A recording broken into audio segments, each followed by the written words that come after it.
Hey, good morning, good afternoon, good evening, good night, wherever it is, and whatever it is you're doing. I'm glad you are here. I am Legal Vices, and this is Legal Vices. And today is that same thing we do every Monday. It is Maritime Monday. How are we all doing today? We haven't done a we haven't done a location check in here for a while. So let's see. Let's give a shout out where we're all from. I know where a lot of you are from, but let's just have like a little sound off so we can let each other know where we're calling in from, where we're where we're watching from. That would be kind of awesome. Got some Maine in the house. Great little maritime state. Finland, we've always got some Finns here. Finns are great. Love my Finns, Laplanders. If you're from Finland and you're a dancer, make you a lap dancer. Just wondering. That's today's inappropriate question. All right. Oh, we got everybody from everywhere in Norway and Australia and Cape Town. Oh, super hot in Cape Town, apparently. Pennsylvania, Michigan, we got some red states. And first of all, while you're all sounding off and letting everybody know where you're from, our sorry, sort of. Hey, it was funny. Come on. Uh, we have a new member. Kitty is our new member. Kitty is our newest member, checking in from the Clean and Sober crew. Kitty, thank you so much for joining us. It's a pleasure to have you as our newest member. All right. Well, this is the first show of the new year. I hope we're all doing great. I hope we're all doing wonderful. I'm feeling pretty good. Sorry about the late start, but hey, you should expect that from me by now. Kitty says that's the first time she's ever paid for a membership. Wow. Well, thank you very much. I feel kind of special there. Thank you for choosing me to be the person that you pay for your first subscription for. That's deeply appreciated. I hope we all had a decent New Year's. We're all safe and sound, and I hope everybody is doing well. We've got a lot of things coming up here in the future. Particularly this month is going to be a very, very busy month. I don't even know where to start with all of this. First of all, I guess I should say I'm late because one of these days I'll get this on time. I just got to program myself to think that I'm starting 10 minutes earlier than I am, so that I'll actually be on time. Because I have everything planned in my head, and there's always something that goes wrong. Nothing ever goes perfectly. Just nothing ever goes perfectly. Today, everything was set to go perfectly. I spent my entire weekend getting everything ready for this whole week, planning the week, getting my sheets all done. So all I have to do is go in and copy and paste all the links I want to go through, and sat down here to do that. Takes about 3 minutes to pull all those up, and then I realized that I left my entire weekly schedule on my office computer. So I had nothing to pull up here. But thank heavens for Google, their Chrome, the Chrome remote desktop. Chrome remote desktop saved my life. I just had to access my office computer and save everything over here. It was saved I thought it was saved on the cloud, but I guess I'd saved it on my hard drive in my office. Oh well. And we have Xcomer. Cloud Illusion says Cloud Illusion also gifted 5 parrots. Okay. You gifted 5 parrots. I'm assuming those are memberships somehow. Not sure how she gifted 5 parrots. Is that what you gifted? All right. If you gifted 5 memberships, congratulations. If you gifted 5 parrots, well, hey, cool for that too. It doesn't show up whatever it was that happened with Cloud Illusions. Wild Red 1905 kicking us off with the first. Oops, I almost said first super chat. I meant second super chat. Xcomer just had the first super chat. The second super chat bought the Basil Hayden. Haven't had a chance to try it yet. Just thanking you for the suggestion. Well, good. I'll accept 2 thanks because you're thanking me for the suggestion. And then once you try it, I'm pretty sure, I'm like 80 to 90% certain you're going to thank me for the delicious whiskey. Can never go wrong with a Basil Hayden for a good introduction to a bourbon. Good stuff. Rose just saying, you used to be super prompt, Jeff.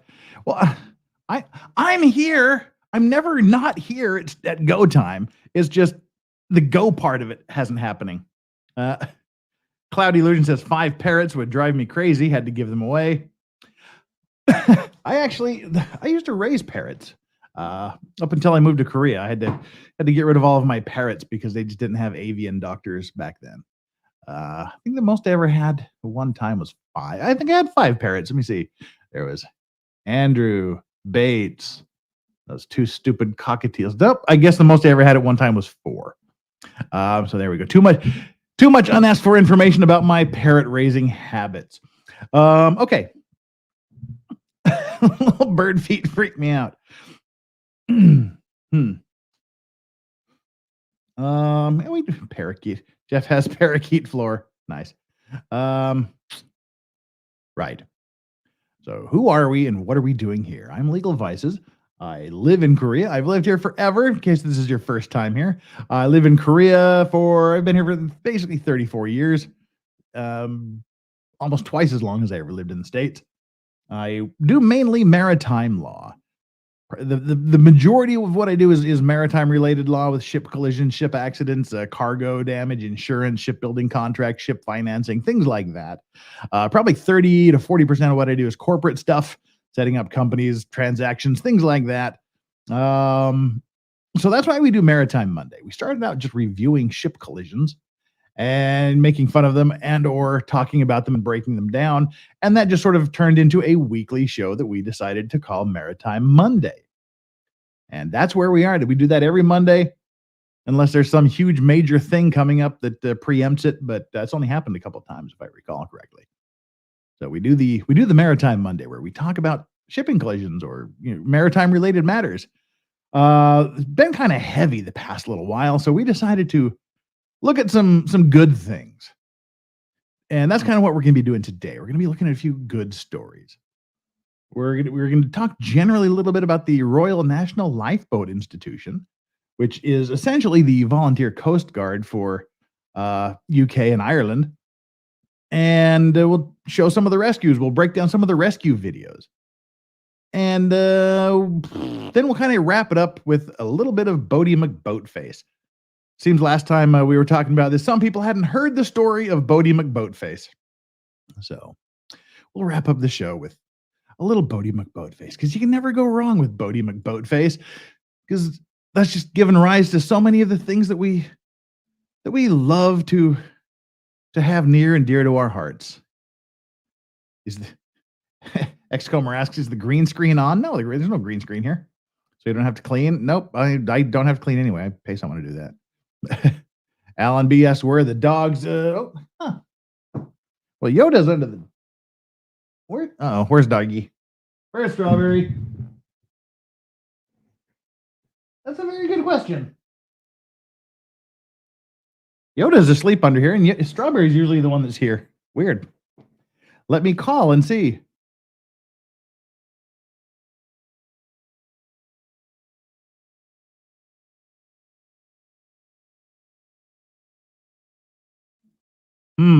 I think it might be getting up to some mischief. Okay, I can hear her coming now. Now that she's coming, I'm gonna have to. Oh, hey, there you are, buddy. Come here. There you go. There. Yoda's under the desk, and Strawberry's over here. All right. Now this Strawberry walked through the living room. That's the whiskey room. My living room is down the hall quite a ways. This is just my computer room, and then the whiskey and smoking room over there. So, all right, let's give you a brief run-up of what's going on this week and then what's coming up later on during the month, because there is a ton of stuff going on. Tomorrow, we're going to be doing a breakdown of the latest developments in the Idaho murders, the Idaho 4, and what we know so far about the suspect. I mean, there's a whole lot of speculation and crap going on that nobody could really possibly know. And I want to kind of sift through the crap and take a look at what we actually know about the guy. What do we know about? And we're not going to get into evidence and things like that because we know what we know already. The police are not going to release anything new at this point. They're taking in information now. They're not giving it out because now that the arrest has been made, the clock starts ticking. They have to start preparing their case, and they're not going to release any information that is going to jeopardize their case at this point. So don't look for much coming out of them. We just have to sift through all the rubble that's going into them. So we're going to talk about what we know about the guy and what is speculation and what is useless or harmful speculation. Wednesday, we're going to be doing some fun stuff, just crazy stuff in court. I think was what I decided to do, but I might change that. I'm not sure yet. And we've also got coming up. I want to do some deep dives in the interrogation case, the interrogation of the suitcase murder. I don't know if you're familiar with that, but this coming up. The trial's coming up at the end of this month. I believe it's supposed to start on the 30th of this month. Woman and her husband are doing something. Somehow the husband ends up in a suitcase, and then he ends up dead. And so we'll be watching her initial questioning by the police and then her in the police station interrogation. I'm not sure if we're going to do that this week or next week. I don't know. I'm kind of trying to get a little feel for what's going on. Thursday is O.J. Simpson Day. We're going to continue our weekly tradition of reviewing the O.J. Simpson case, some of the highlights of it. We're going to continue watching Dennis Fung tear apart his career, but actually weird. I shouldn't say that. His career wasn't torn apart. He continued working for them actually somehow, but we're going to watch Barry Scheck just devastate him on cross-examination. And Friday, you do not want to miss. Mark your calendars now. It is the January the 1st of 2023 F It Friday stream where we just grift for a bunch of money so that I don't have to talk about it the rest of the month. $100 shots gets a drink, gets a shot from a premium whiskey, and aggregates of $100 get a lower tier whiskey, a shot of that. We've got some guests already lined up. Off the top of my head, we've got Meme Copium lined up. We've got the one and only Hannah Franz lined up. We've got, let me just pull up my Twitter because we've had some additions since I tweeted about it yesterday. The F It Friday, that's the one stream a month you just don't want to miss because we have so much fun. We have guests, we have booze, we just grift. We have a great time where it's just all in good fun, and it just makes so I don't have to worry about begging for super chats for the rest of the month. All right, what we've got going so far, we've got Meme Copium, Steph the Alter Nerd, we've got one of Drex's friends, Wilhelm. He likes the chubby girls. He's an avowed chubby chaser. Little Miss Jacob, otherwise known as Ariadna Jacob. Ozzy Overlord is going to be here. Megan Fox, the writer, not the thumbs, is going to be here. Joe Neerman is a new addition. Good Logic. He said he would pop in for a bit. Radix Verum, Christina, she said she's going to try to pop in. And I think I already mentioned Hannah Franz. So, and when we've got the list expanding more and more. So we'll be having a lot of fun.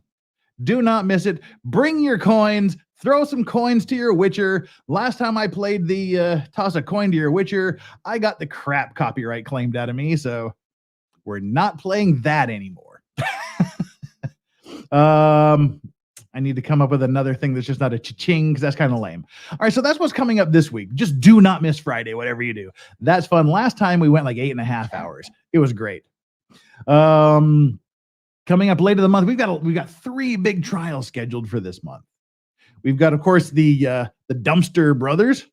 We've got the Suitcase Murders, and we've got the guy who was the ex-lawyer in Florida selling drugs, allegedly. Allegedly, he's been charged with like 90 financial crimes, fraud, money laundering, things like that. And also the ones he's going on trial for at the end of January. Shooting his wife with a rifle and then taking out his son with a shotgun. So those are the 3 big trials that are coming up. And Legal Mindset Andrew and I, we're working out a way where we can cover the same trial, like switch off times. We're going to try to cover those 2 trials together, those 3 trials together. We got to just see how it works out. Some of them may be delayed. then there's a good chance that they might all be going on at exactly the same time. But either way, whatever, how this works out, Andrew and I are going to be doing something. So we'll be doing the trials together somehow. Well, suitcase murders, as in two. Well, funny you should ask that question. You're sharp. There's actually two suitcase murders. One was murdered in a suitcase. The others were found in a suitcase. There's a case in New Zealand where some bodies were found in a suitcase. We're going to talk about those too. So, all right, that's what's coming up late at the end of the month. Andrew, Legal Mindset, and I, we're going to be trying to find some way to do all three of these trials. We're working on it, but we're going to be collabing at the end of the month. But for this week, the ones you want to keep on mind are Tuesday, Wednesday, Thursday, Friday. We are packed this week, and do not miss Friday. So let's start out here. Let's bring up some info here about the RNLI. First of all, the RNLI, we've seen a video about the Royal National Lifeboat Institute. We'll just call them the RNLI. That's the Royal National Lifeboat Institution. We had the Penly disaster, the Penly lifeboat disaster. If you want to watch that video, go back and watch it.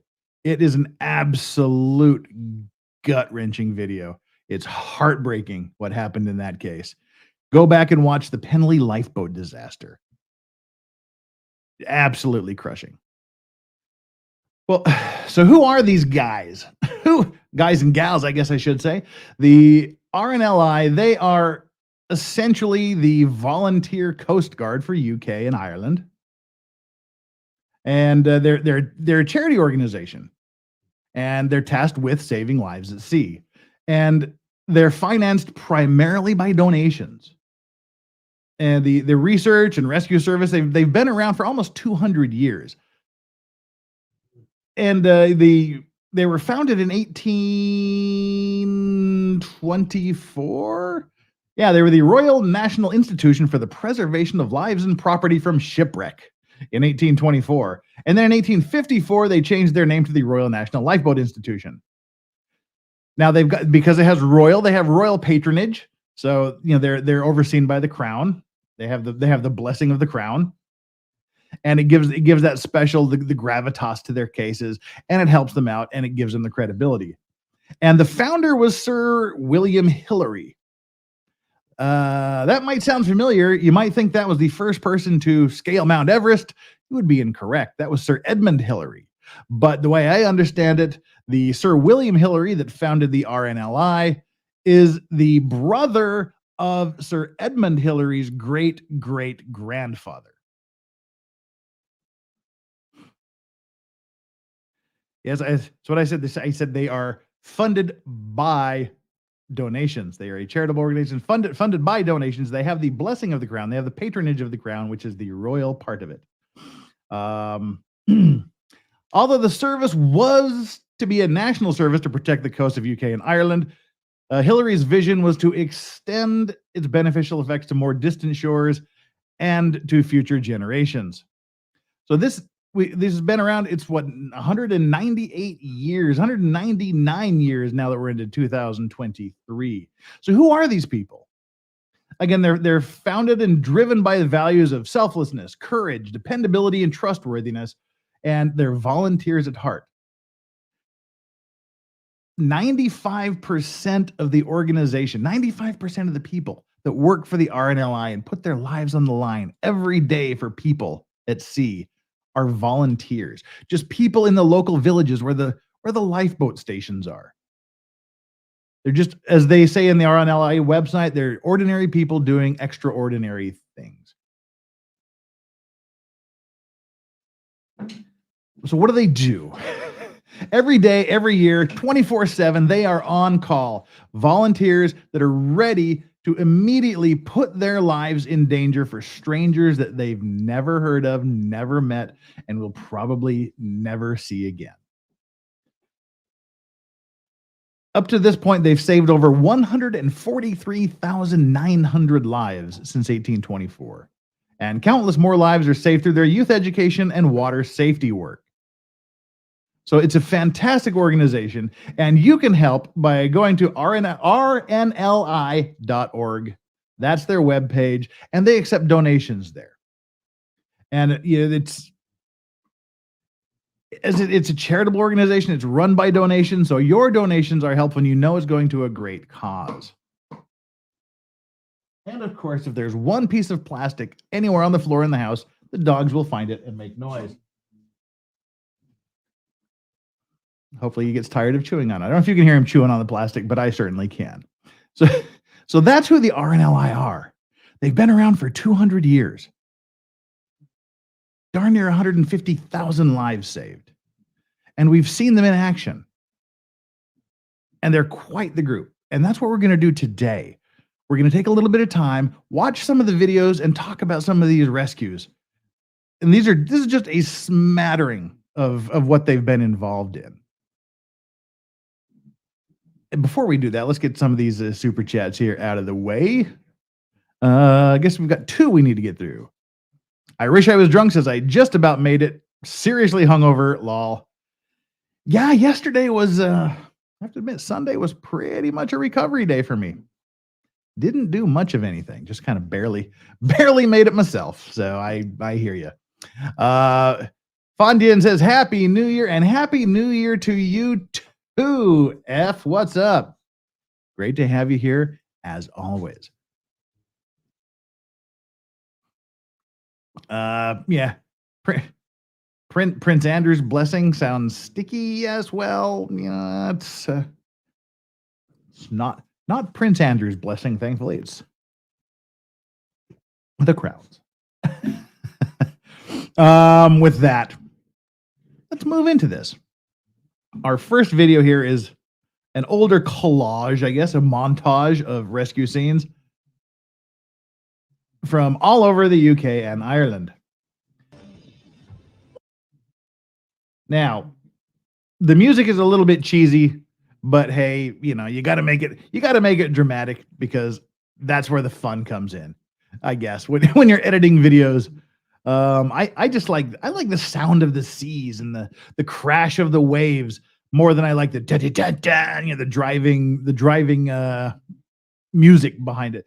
I wish they would have just had the sound of the seas, the rough waves, the crashing waves, and all of that stuff going on. Marv White says, Super Chat!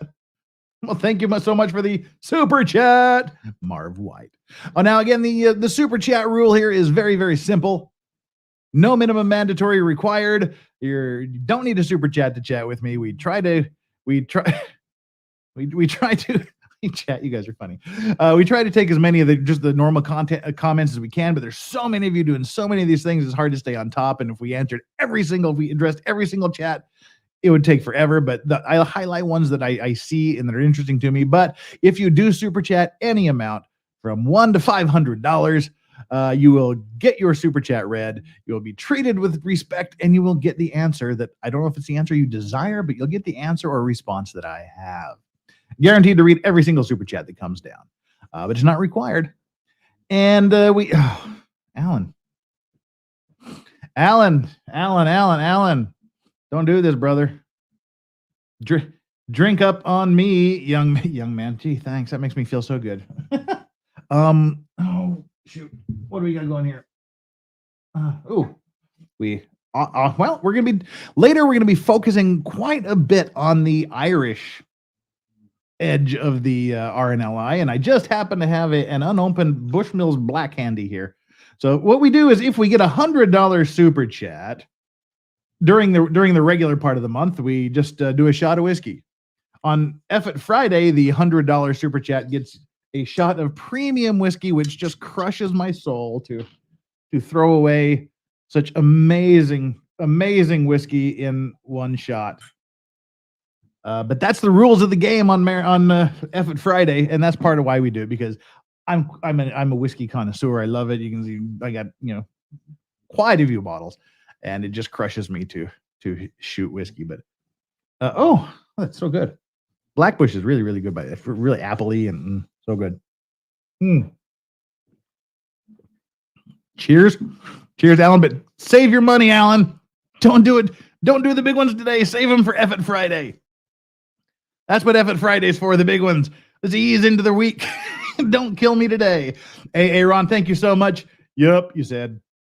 All right. If you drink wine at sea, do you sing she canties? All right. Well, thanks to Wolfman, we are never going to read a non-super chat ever again. You ruined it for everybody with that joke. Just kidding. Oh, you got a Bushmill 16 for Christmas? That is some fine stuff, too. All right. Enough screwing around here. We're 25 minutes in, and we've watched exactly 1 second of video. Thank you all for sitting here. And I haven't had time to throw up a hairball. No, I haven't had time to throw up a what do you call those things? A poll yet. So I will do that now. Let's set up a poll here first for those of you, because we know that chatting is great, but hitting that like button is also great. So, let's see. I hit that like button.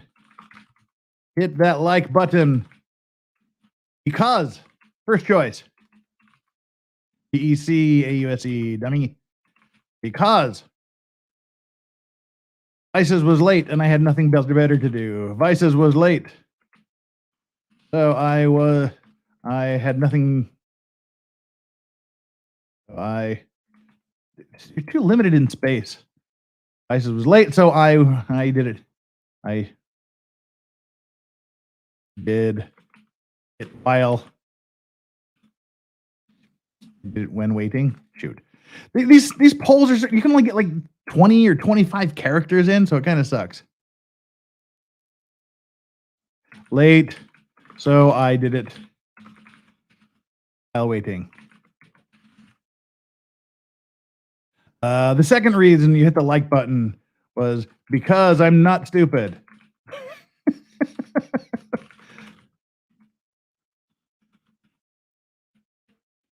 2, I thought it was the concierge.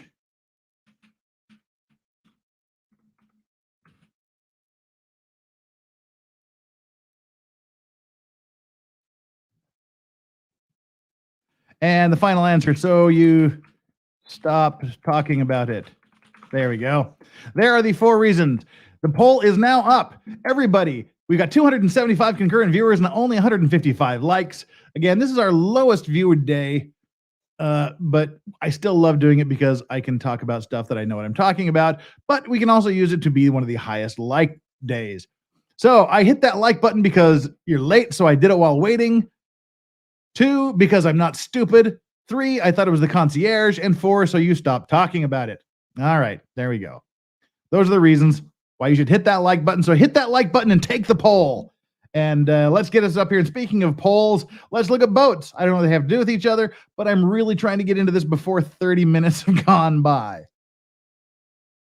That's a great video. Yeah, Alan.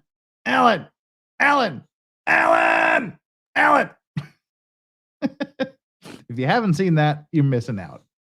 All right. Lifeboats. Shut up, Jeff, and get into the lifeboats. That's what we're here for. I'm not here to watch you talk for 30 damn minutes, but I love talking to you guys. So, all right. Out of the gate, we got a great wave. Whoa. Boom. Ah.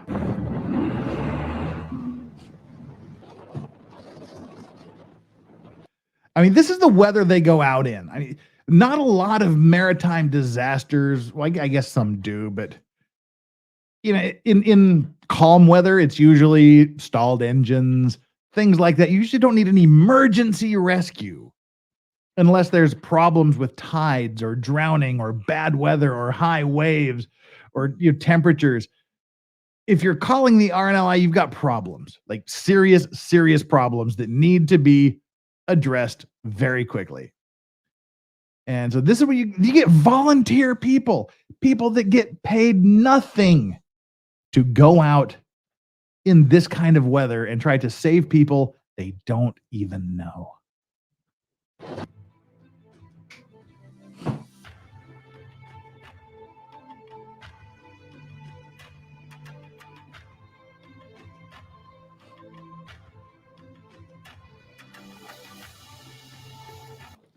Look at this. Jeez. Is the Hastings lifeboat crew launched during Storm Ciara in early 2020.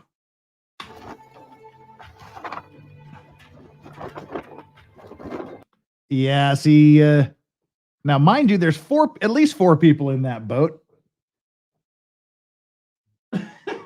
Yoda, hey, Yoda, stop snorting, jeez.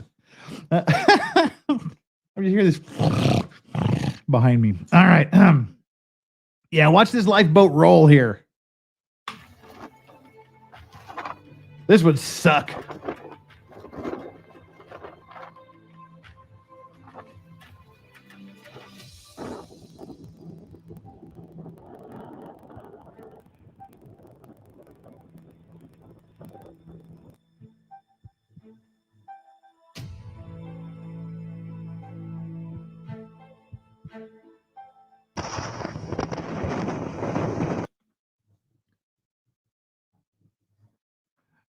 What do you mean is the sound A-okay?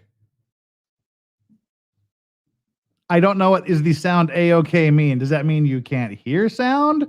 What does that mean for you? Yeah, anybody?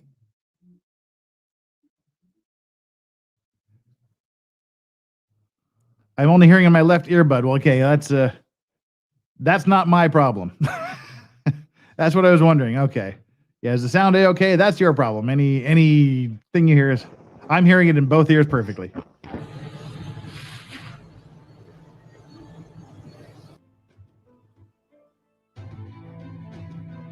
Look at those massive swells. Jeez.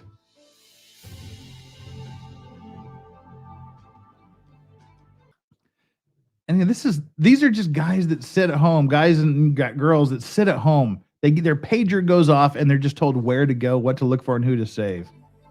So amazing to me.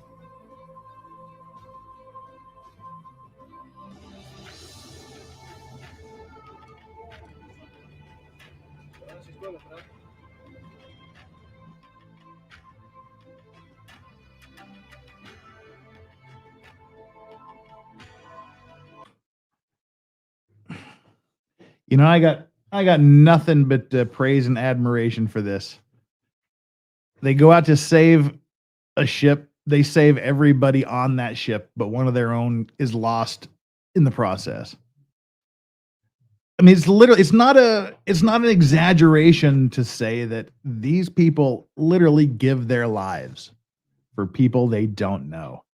I mean, bless this guy, bless Winchman Bill Deacon and his family for the sacrifice that he gave to save people that he's never met and now will never have the chance to meet.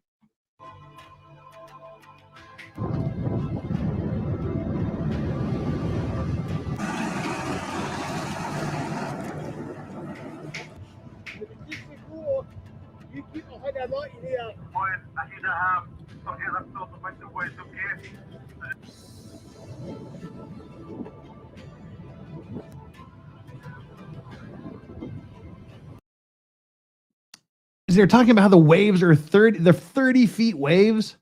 That's about the size of this boat here. This is what, maybe a 42-foot boat, probably.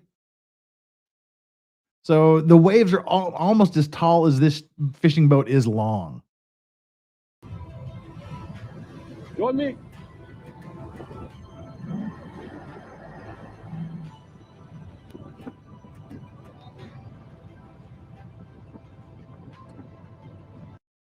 And see, this is how they throw the ropes over. They have the smaller, lightweight ropes. They tie them off to these gigantic tow ropes. And so they've got to throw the smaller rope over to the ship in these high winds and 30-foot waves. These guys have to catch the small rope, and then they pull it over. And because it's attached to the tow ropes, it pulls the tow ropes over. Then they tie the tow ropes off. This is an amazing, amazing feat to pull off here. Getting this tiny little rope that has a little weight on the end of it over to this ship in these weather so that they can pull the tow rope over. And he does it first shot.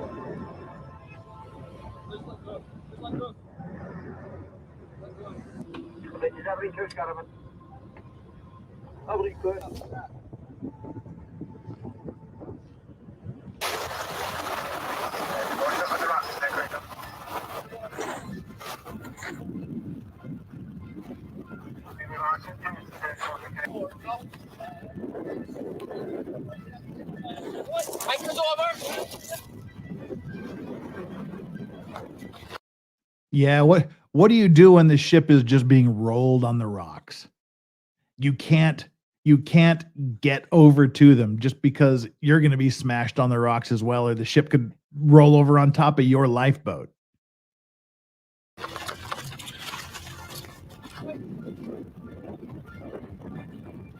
The guy has to swim. I mean, damn. You all right?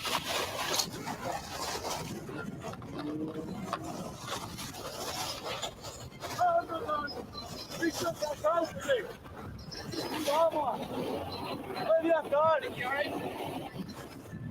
Hey, son. You all right?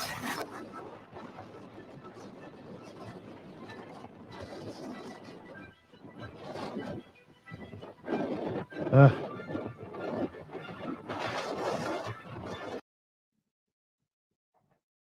Now, both things here. AT says, I used to captain an offshore dredge boat, but know the crew of the Trevor and Specialist. Oh, wow. Hey, Yoda. Yoda's being extra snorty tonight. What's up, Snort? The Specialist, you say sunk. We'll have to look into that. Please email me at thelegalvices@gmail.com, as Rose just says right above there. And that'll put it on my radar. And I'll see if I can find some information. Video links, longer video links, if such a thing exists, are preferable so we can break them down like this. But imagine this situation here. Imagine you're this kid that is out in this water. He's screwed. And can you imagine being on this lifeboat looking for one tiny little human bobbing up and down on these waves in this weather and trying to find them? God, that would be horrific. The sea is a scary, scary place.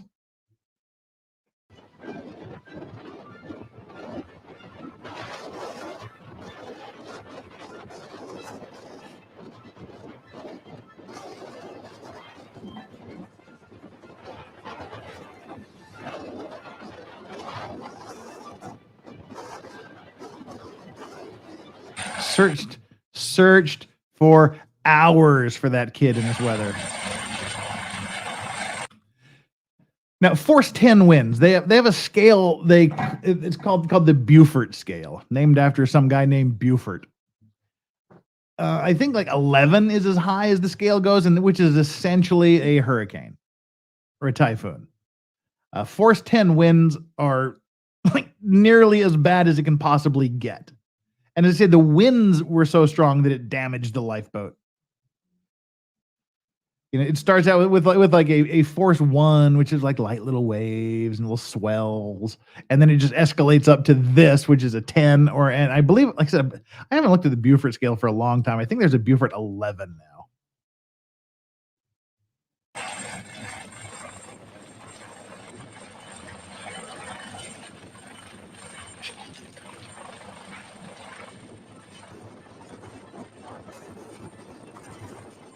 Okay, and I wanted to comment on this too. Oh, it goes up to 12. Okay, yeah. Not Buford D. Justice Jack Matt. Different thing. Different thing altogether. Not Roscoe P. Coltrane either. Yeah, I want to talk about this here. Like, in this weather, in these temperatures, you know intellectually that the kid you're looking for is dead. There's no way he could survive for hours in those seas, in that weather, in those temperatures. But it's a human life, and they kept searching and looking for 5 hours to either to recover a live body or to recover the body for the parents and the family. I mean, geez. For free. This isn't even a job. This is all they have, their regular jobs they go to.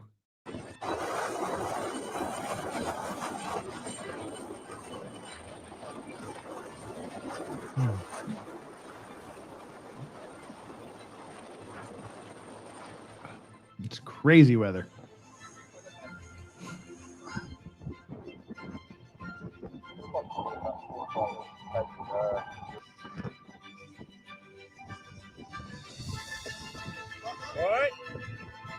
Okay, this is a good example of the Beaufort scale. The last one we saw was 10 on the Beaufort scale, 10 out of 12.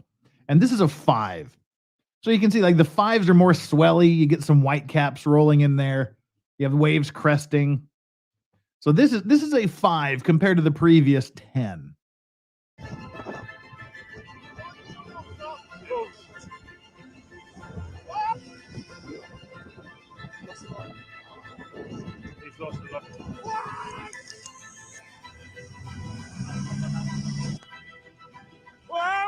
Oof. God, see, that makes me sick. Did you see him catch that wave? Look at this lifeboat catch this wave. That is sick. Watch this. This is just sick. Ugh. Just watching that, I get like that roller coaster stomach. Just watching that, where you can just feel your stomach go up in your throat. Ugh. I want to watch that one more time. Yeah, Sovereign Bozeman says even a 5 is already 9 to 13 foot waves. The sea doesn't fuck around. Someone asked me whether I would rather be lost at sea or whether I'd rather be lost in space. No question, I would rather be lost in space. Being lost at sea would be scary as hell. I mean, lost in space, you're either going to suffocate, starve, or just die of something else. But like the sea, you just don't know. I mean, it's just, yeah, the sea is scary and it's dangerous. Whee! Ugh.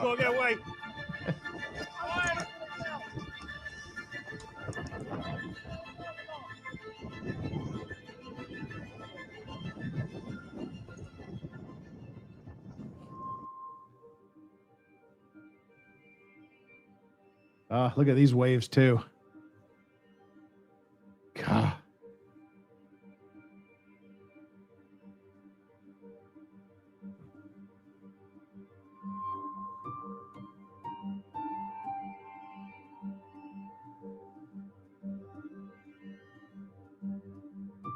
Filmed with Irish potato cam.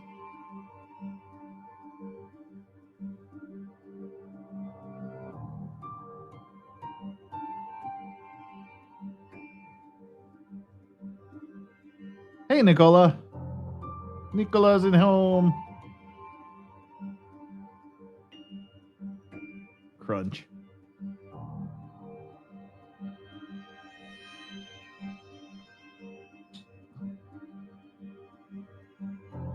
Yeah, these little coastal trampers are kind of dangerous too.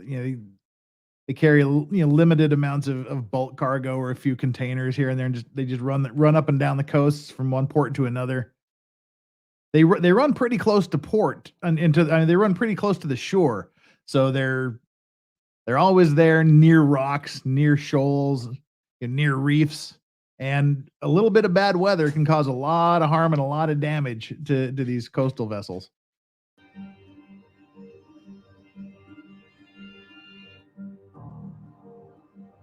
Huh. Bobby Baloney asks, why is everyone so mean to potatoes? Because they have crappy cameras. That's why.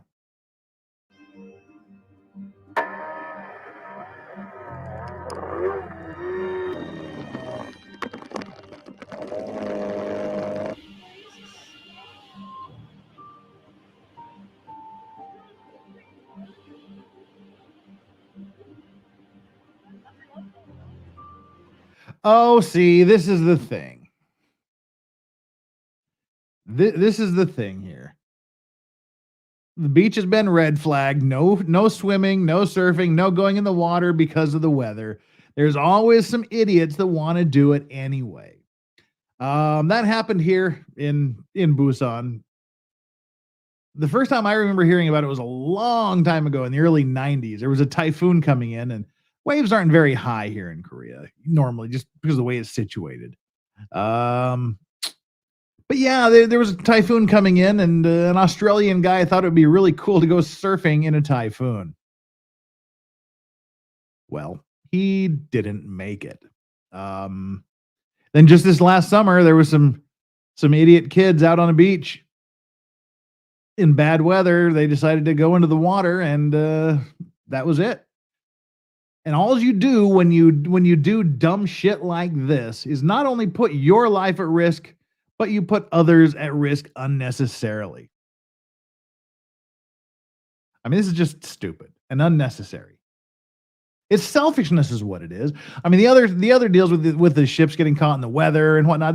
That's understandable. This is just downright idiocy here.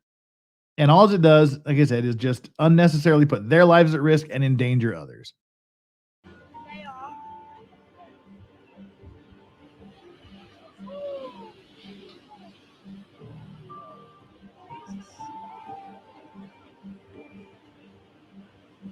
And I hope they just promptly beat the shit out of these little brats.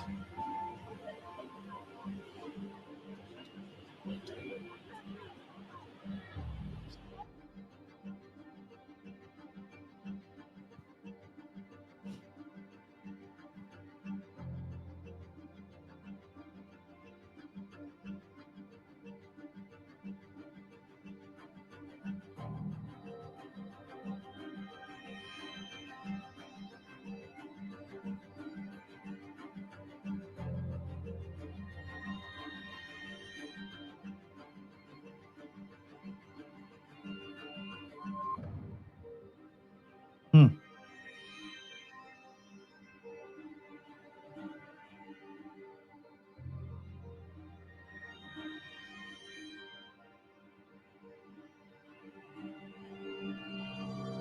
Yeah, so you can see just all the water is just going over the bow, probably going down into the rooms. Well, looks like they made it. So there we go.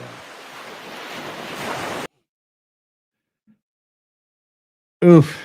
I mean, that's some of the bigger disasters there that they filmed. If you go to the RNLI's website, they have listings of some of their accidents. They have some videos. They have some testimonials. They have some stories that talk about some of the bigger rescues they've been on. But while we're sitting here at the 48-minute mark, just want to call to your attention the fact that we have 319 concurrent viewers and only 244 likes. Hey, people that haven't hit that like button, you need to hit that like button so you can take the poll. And by the way, it's weird. Less than half of you that have hit the like button have taken the poll. Interesting. So hit that like button and then tell me why you did it. You were late, so you did it. I was late, so you did it while you were waiting. You did it because you're not stupid. You did it because you thought it was the concierge button, and you did it so you'd hear me stop talking about it.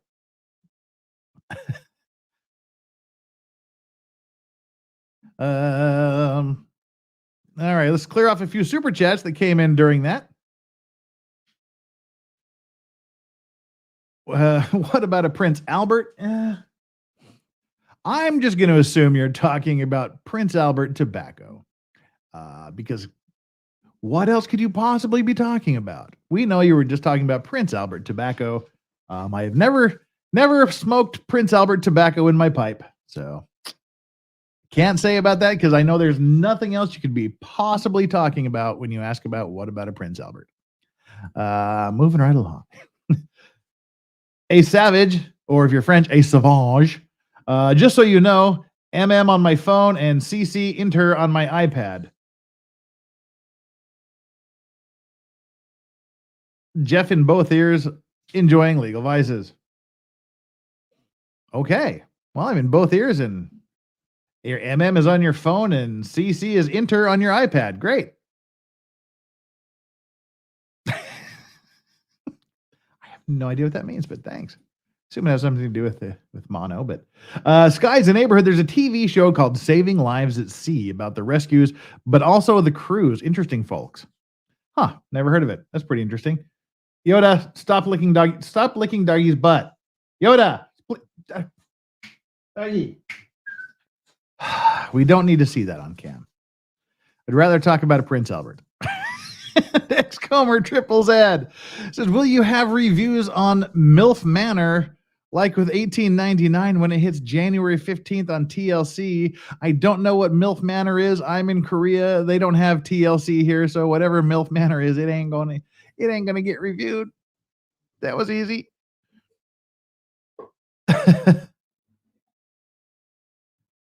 Dogs, they're so fun.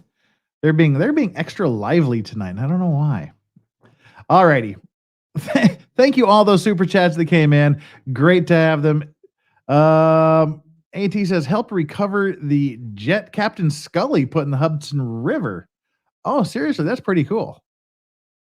Well, that might be an interesting thing for a Maritime Monday. AT, you should send me an email. We might have to find a way to get you on here on a Maritime Monday to talk about something. That would be fun. Make sure you send me an email. We'll talk. All right, now I want to kind of shift our focus away from the broader scope of the RNLI and move the focus towards Ireland. And I mean like the island of Ireland. Northern Ireland as well as Ireland, just kind of the whole thing. I know it's a politically sensitive thing, especially now with Brexit. But when I say Ireland, just take it that I'm referring to the Emerald Isle itself and not any particular country within the place. Yeah. So we're going to look at some of the Irish RNLI cases. Because there's some fascinating things, and there's a fascinating story to get to a little bit later that I know you're all going to hate, but I'm going to do it anyway. Probably just because you hate it.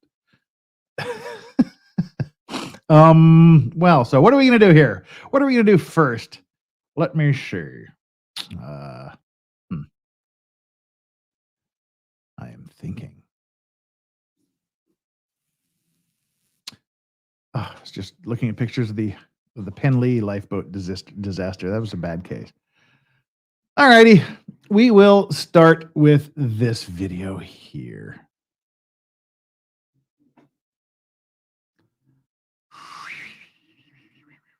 Irish, we'll go in chronological order for the two videos I wanted to watch. You can't say Ireland without sounding Irish? Okay. My grandfather was from Ireland on my mother's side. My grandmother, my mother's mother is from Lithuania. My mother's father is from Ireland. My father's ancestors are all English and Scottish. So I have all the alcohol in my body. I have all the alcohol genes. That's why F It Friday is so much fun. Right, 2014. Go back to the beginning of the video. And that was very loud. So for those of you that are having volume problems, this should probably fix it for you.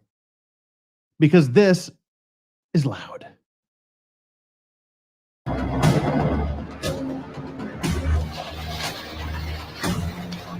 Yeah.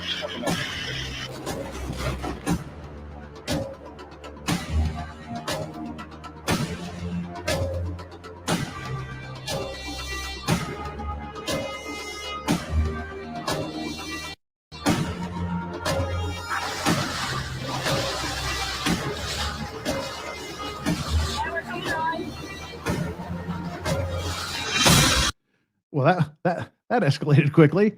See, a lot of these things here too are you get rowboaters or kayakers or canoers or whatever out there, and then you forget. And I've seen it happen a lot here in Korea too. And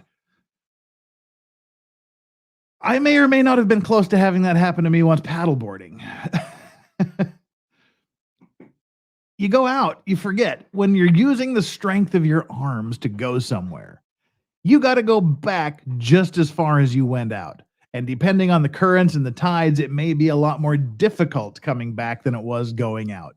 And you can get yourself in trouble that way. Because you may go out against the current. If the tide is coming in and you're going out, you may expend a little bit of energy trying to get where you're going. And then when it's the reverse, you're already worn out, you're already tired. Plus the wind is blowing and the tide's going out. You can be going laterally as well as backwards even. It can be kind of scary when you just rely on the power of your own body. And these guys are pretty damn far from land. So you can get in a little bit of trouble.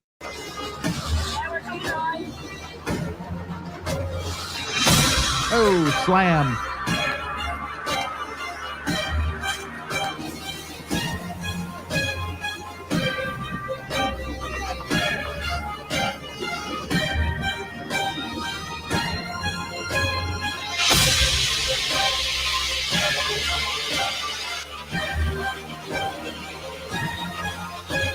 What about river rescues? The river rescues are a thing too, I guess.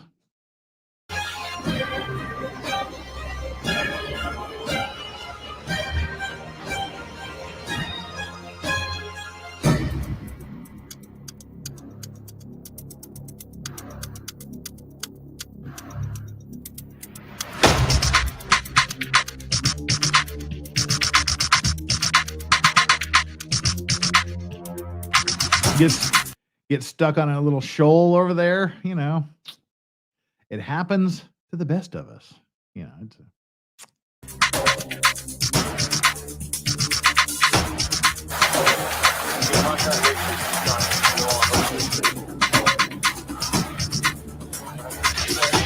on.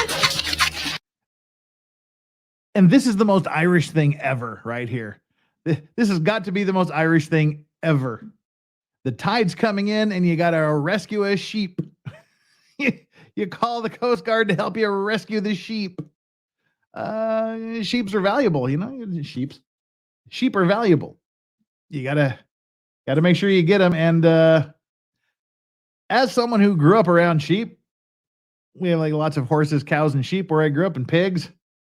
As you'll see here in just a second, sheep don't necessarily like to be hauled into lifeboats.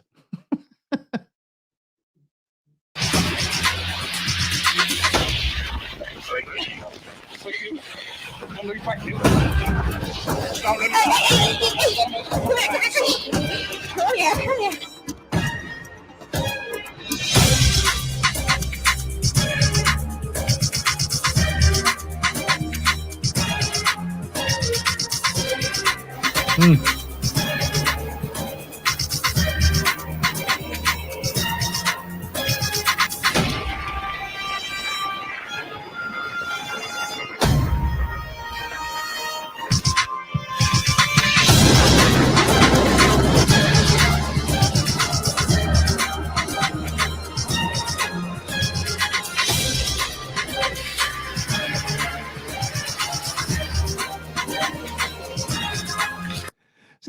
the music's a little bit extreme.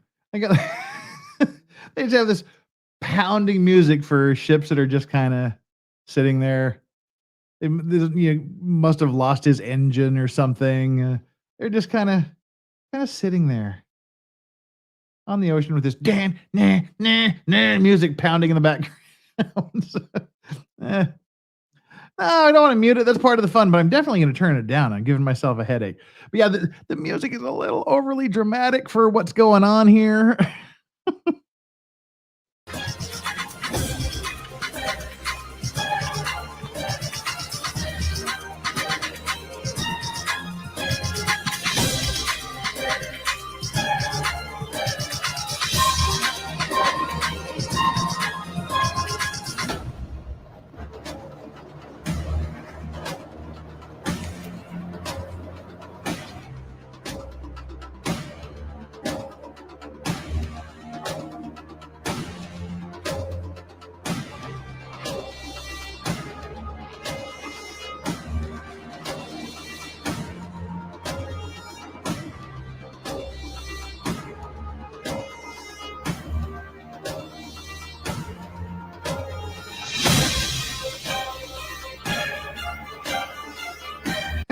Exactly. Bobby Baloney says it's like some 80s or 90s recruitment video. Yeah. That's good. But hey, you know, it's good music though.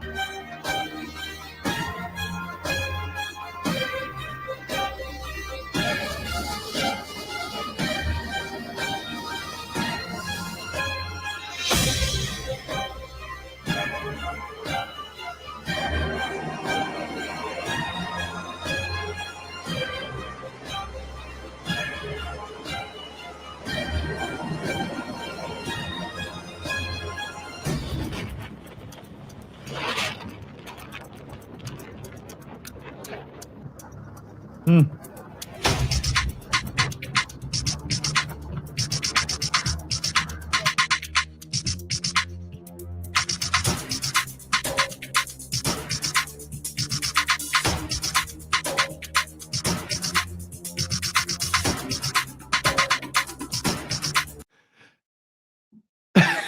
Sorry, it's just way too dramatic. This music, I'm having like this dissonance here. It's great. You got the music like you're expecting like Terminator final showdown things. It's like here's your rope. Let's go.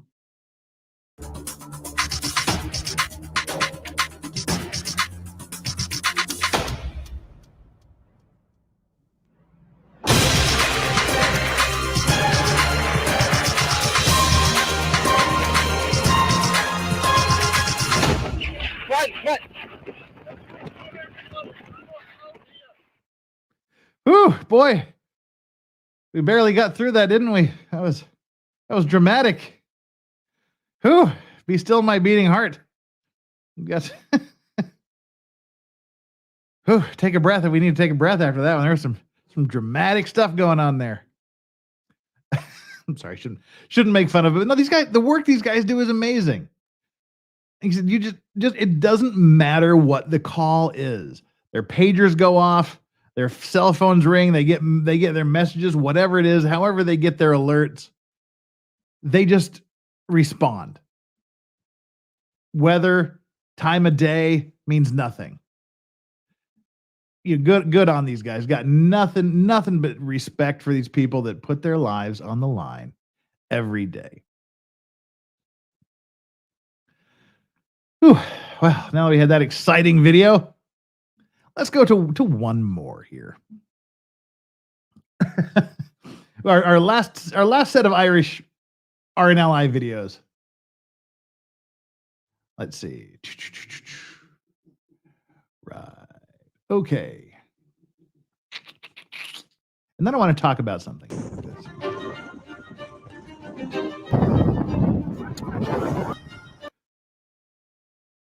Okay, you saw a windsurfer there. They had to rescue the windsurfer, but yes, what you're looking at here is a horse.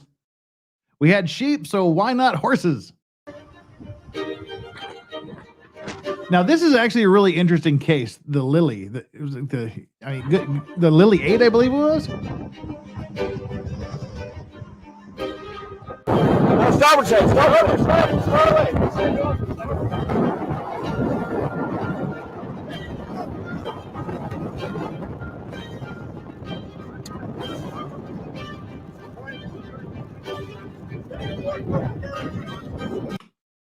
So what I'm guessing here, just by the fact that he's not on his windsurfer board, on a surfing board, is I'm thinking he probably was out there on the water all day, exerting himself. Muscles get tired, he falls off, and he just doesn't have the energy to get back on that board. They're coming, and what I was referring to earlier, that has happened to me when paddle boarding.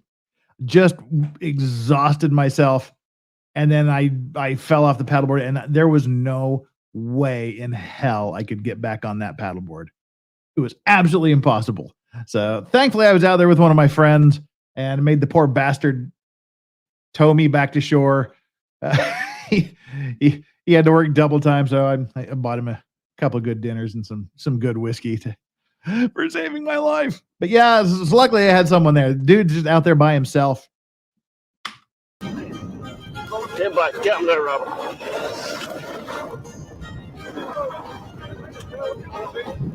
I'll have to restore this today.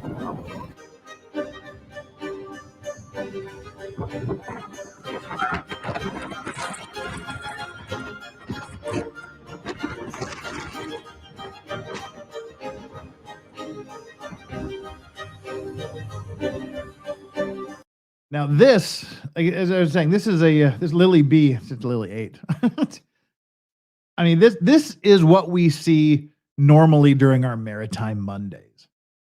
When that water starts to break across the bridge, starts to look at how I can't. It's kind of hard to tell where the wave ends and the cloud begins, but you're looking like at least bridge height with this wave.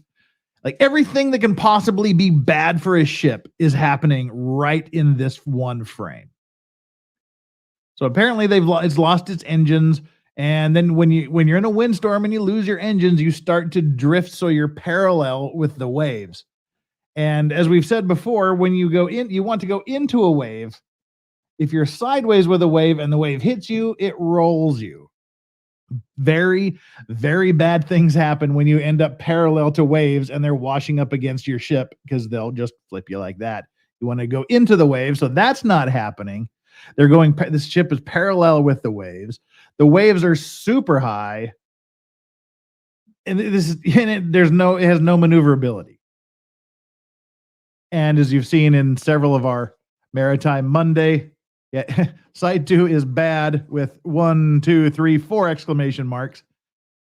And you're seeing bad happen here. Once that water starts to break over the deck, and God forbid up here at bridge height, you start to get into some serious problems, especially if there's any open hatch covers, there's any problems, where water is leaking in through these hatches or getting into where it can weigh down the ship. Then you start getting into the bigger problems with taking on water and sinking. Flipping and sinking are things you definitely don't want to be doing.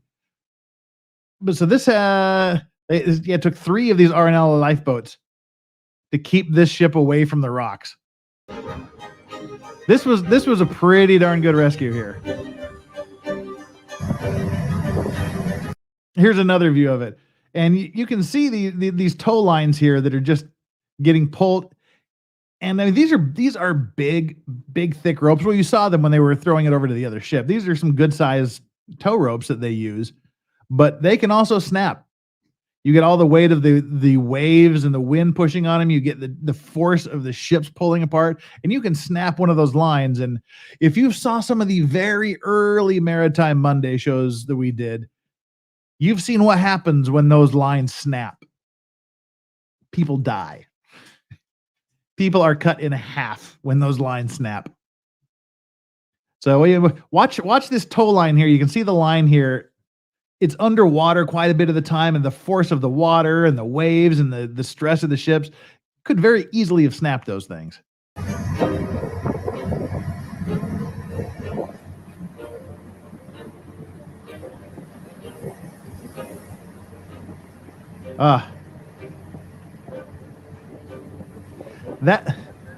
That is some seriously good work by a group of volunteers.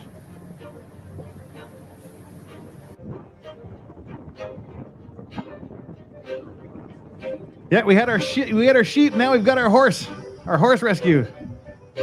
Yep, we saw some decapitations.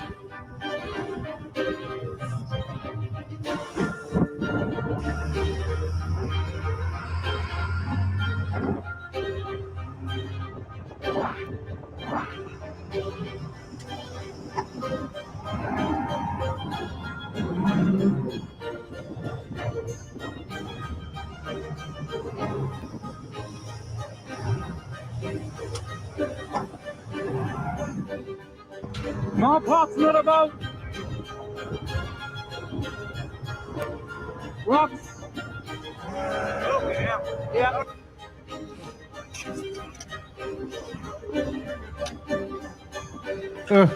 Might be worth moving to your right hand side, Rowan.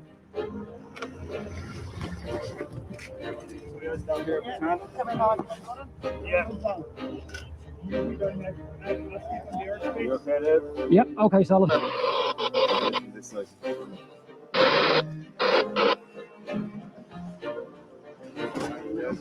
Okay.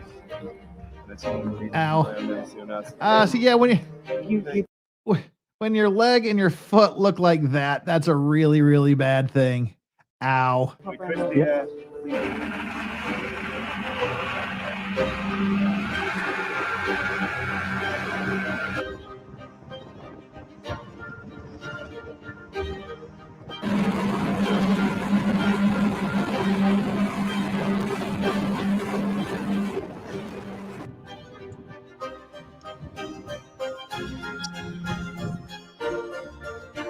See, and there you're sounding the depth because there can be sharp, pointy rocks. You can be shallow. You can be the next casualty if you run across a bunch of sharp rocks and it rips the bottom of your boat open. So when you're getting that close, you got to keep sounding to see how deep you are.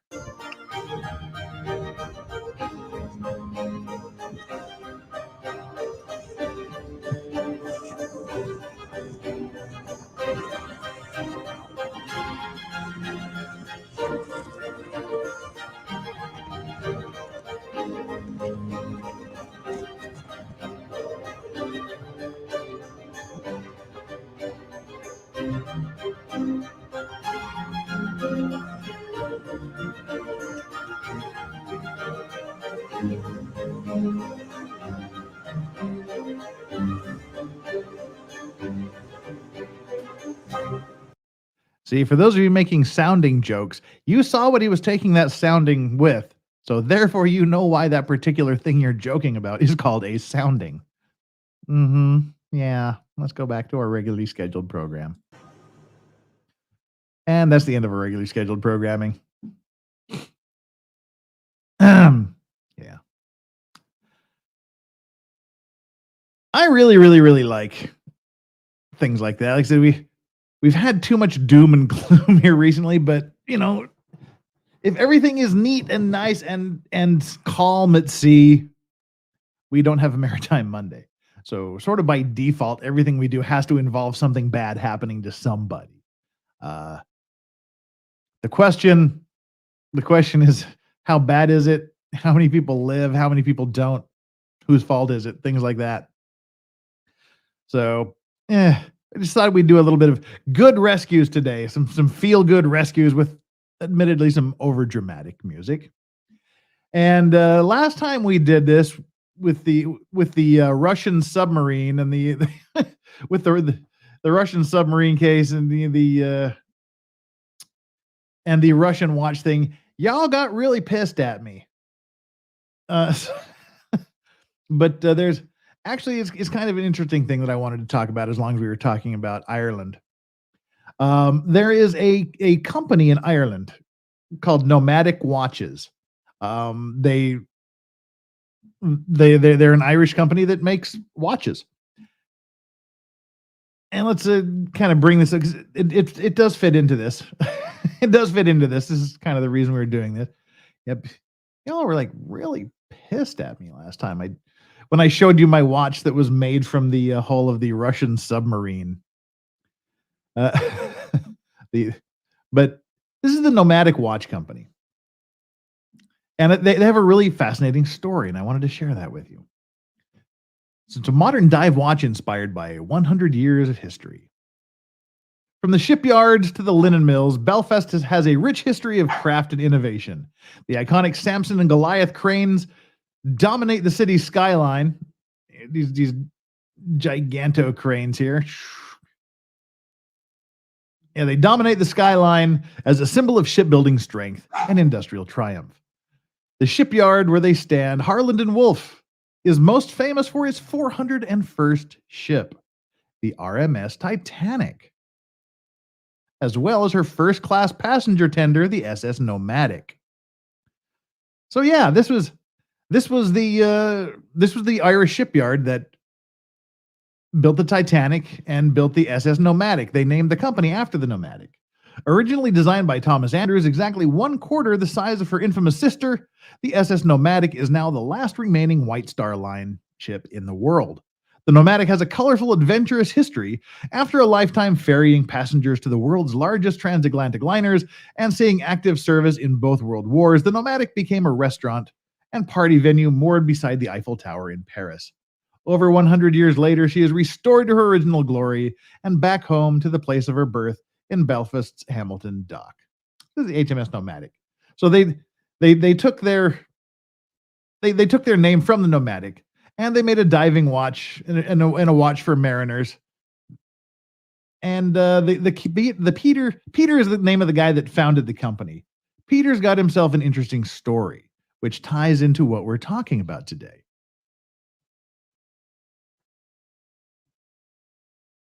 Which is right here. And this was last November, I guess. Instead of some crazy promotion, discount, or giveaway this Black Friday, I wanted to take the opportunity to do something different. This is written by Peter, the founder of Nomadic Watches. You want to do something different, more worthwhile. Let's be honest, would a few quid off a new watch really make a dramatic impact on your life? That's why I thought let's instead use that money to save lives at sea.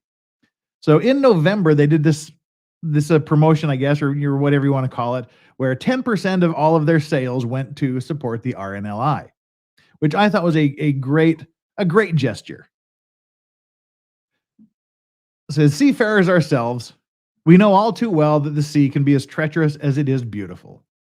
Weather conditions can turn on a sixpence, equipment can fail, and a changing tide can sneak up on you. With winter approaching fast, this places a huge demand on volunteer lifeboat crews. Over 100 lifeboat launches are expected in the week from Christmas Eve to New Year's Day alone. Holiday people getting themselves in trouble. They expect to have 100 plus lifeboat launches just in the last week. This Christmas, someone will be out there cold and frightened, needing our help. We can't let them down, says the crew member. The Royal National Lifeboat Institution was founded in 1824, with the first RNLI station in Ireland established at Arklow in County Wicklow in 1826. The RNLI operates a 24-hour search and rescue service from 238 stations around the coastlines of Northern Ireland, the Republic of Ireland, and Great Britain. I will be eternally grateful to the incredible volunteer heroes of the RNLI. In 2005, my father and younger brother were rescued from a sinking ship in the middle of the night in stormy seas 20 miles from shore. Once the ship went down and they entered the frigid waters of the Irish Sea, the odds of survival declined exponentially towards zero with every passing minute. Responding to the SOS radio calls, the RNLI scrambled a volunteer lifeboat crew from the Isle of Man. And it's cold up there. The seas are ridiculously cold, especially in the winter. Thanks to their incredible training, skill, and world-class equipment, they managed to locate and rescue them from the water. As a charity, all of the equipment, training, and running costs required to successfully find and rescue people at sea is funded by generous supporters. With so many nomadic watches used by seafarers, divers, sailors, swimmers, and surfers, you never know when someone you love might get into trouble, but I do know the RNLI will never be far away. So for the rest of November and backdated for the whole month, we will be donating 10% of sales to the RNLI to support in our small way life-saving work they do. Learn more about the incredible feats of these brave men and women here at rnli.org. Thanks and best wishes, Peter, founder, nomadicwatches.com. So I wanted to do my part, so I did pick up one of these watches. I picked up this green little watch here, and I know you all hate it. I did make a video, but you all hate it, so I won't make you watch the video of me unboxing my watch. But it is a beautiful watch, and 10% of the sales proceeds went to the RNLI, which I thought was a great cause and a great organization. And I just shared that story of the watch company in case it's something you wanted to look at, and because it supports there. I'll probably upload the video just as a normal video, because it's not a flexy thing. It's just something that's one of my vices. I have a watch vice, a whiskey vice, a cigar vice, and a pipe vice. So yeah. Oh, I can show you the video right now, but you all hate it when I show it, so I'm not going to. I need to reshoot it anyway. It's kind of a crappy video. It was out of focus a bit of the time, but yeah. I don't have a hat vice. You only have 8 hats. Aaron says hat vice. When you're drowning, you'll know what time it is. Yeah, you can time them until they get there. Yeah. I nah. I don't even know how long the damn video is. How long is this? It's like 5 minutes long. You don't want to watch it. We How are we doing over here on? Hey, see, look at that. There we go. You guys are awesome. We've got 328 concurrent viewers and 345 likes. So that's great. You're doing your job. You're answering the poll. Currently, we're getting close. I hit that like button because 15% of you said late, so I did it while waiting. 34% of you said because I'm not stupid. 14% of you said I thought it was the concierge button. And 37% said so you stop talking about it. So in the lead is I hit the like button so you stop talking about it, and because I'm not stupid is a close second. So because you're not stupid, I'm going to stop talking about it, but there it is if that's something you want to do. Aaron, member for 2 months of the broken bent halos and broken wings level. Awesome. Says when they say casualty ship, are they referring to the ship dead in the water or that there are casualties on board said ship? The ship itself is considered a casualty as well. So yeah, there's casualties on the casualty ship. So, all right, let's see here. Let's scramble through some of these. Yay, my brother Jeff. All of my relatives on the Scottish side, like the vast majority of them are Glaswegians. Worst things happen when wire ropes part. Oh, I'm so happy you brought that up.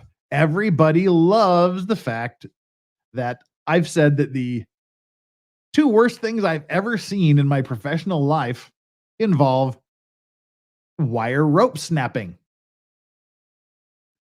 One was literally sliced a guy in half diagonally. He was standing pretty darn close to the bollard, and he literally just samurai'd him from the hip to the shoulder, just whacked him, just sliced him right in half. And the other one, come on, chat. What is the worst thing I've ever seen that was caused by a parting wire? You know what it is. It's your favorite story that I've had to tell 3 times. You're all ready for it. We see lots of oh no's in the chat. The worst thing I've ever seen in my life. Yes, as you're all saying, it is the degloving story time. If you really don't want to hear the story, plug your ears and go la la la la la for about a minute. Yeah, that was the worst thing I've ever seen professionally was the guy standing a little too close. When the wire snapped, he was somehow, for some reason, either straddling the wire or was standing directly next to it. That's looking at that file was when I learned the words penile degloving. When this wire snapped, for those of you that haven't heard this story, it literally took all of the skin from one leg, from his knee, all the way, literally just peeled his skin at lightning speed. It skinned him from one knee up through his crotch, literally degloved. Like, just imagine taking a glove off your hand, degloving your hand. It degloved his junk, and it ripped the skin off down to his other knee. Literally from one knee to the other knee, including his penile area. It just had the flesh skinned right off. Yeah, that's where I learned the term penile degloving. Yeah, the pictures were pretty bad. So yeah, there you go. No, it didn't take his junk off. It just skinned him. Just left raw flesh and muscle under it. Yep. It's the worst fucking thing I've ever seen in my life, just so you know. Hey, Ron, picture it didn't happen. Yeah. That was so long ago. The pictures are probably destroyed long ago, but had pictures sitting on my desk for about 2 years. Yeah. No, he didn't die. He did not die. Oof. No, it was, yeah, that was just a really, really, really large circumcision. Uh, yeah, that was bad. This was long before that. This was 25 years ago. Yep. Bad things happen when wires and ropes snap. And on that note, yeah. All right. We're just going to do this. What the hell? One, if you want to see the watch video. Two, if you don't want to see the watch video. Go ahead, put it here in the chat. One, to watch the 5-minute watch video. Two, to just move on to Bodie McBoatface. One for watch, two for Bodie McBoatface. Yeah, story over. Yeah, Wolf, Paul. Yeah. Greedy bloke just like hitting the two lots of times. Two. Enough of you don't want to see it. I'll reshoot the video so it's better, and then I'll just upload it, and whoever, probably 420, of course. Now next comes 69. Yeah. We know that 69's coming in. Was it the Ghost Ship movie where the wire snapped? Yeah, I believe that was Ghost Ship. It wasn't that one weird triangle movie. I don't think so. Yeah, great. Yeah, okay. Yeah. All right. I'll just reshoot it and I'll upload it. If you want to see the watch, well, I'll show you the watch now just because it's here. It's just a beautiful watch. And it's actually AA Ron, says, I've been hit with a winch cable as it snapped. Yikes. Didn't get degloved or dismembered, but I have a scar on my shin that won't heal. Yeah. Ugh. How do you reshoot an unboxing video? Yeah, put it back in the box. That's pretty easy. But yeah, this has become my favorite watch. I've worn this a lot in the last, I guess I got it about 3 weeks ago. I ordered it right at the beginning of the November thing. But yeah, it's this lovely little green watch here. Don't know if you can see the colors real well because of the monitor. Whoa, just about dropped it. That was fun, huh? Yeah, it's a great little watch from Nomadic Watches. I love this thing. But I'll do the I'll reshoot the video and upload it, so we won't do it now. Let's turn our attention to Bodie McBoatface. Again, I'm just curious here. Who has not heard of Bodie McBoatface? If you've not heard of Bodie McBoatface, put a 1 in the chat. I'm just curious to see how many people have not heard of Bodie McBoatface. Give a 1 in the chat if Bodie McBoatface is new to you. While I take a drink of water from this amazing Legal Vices merch.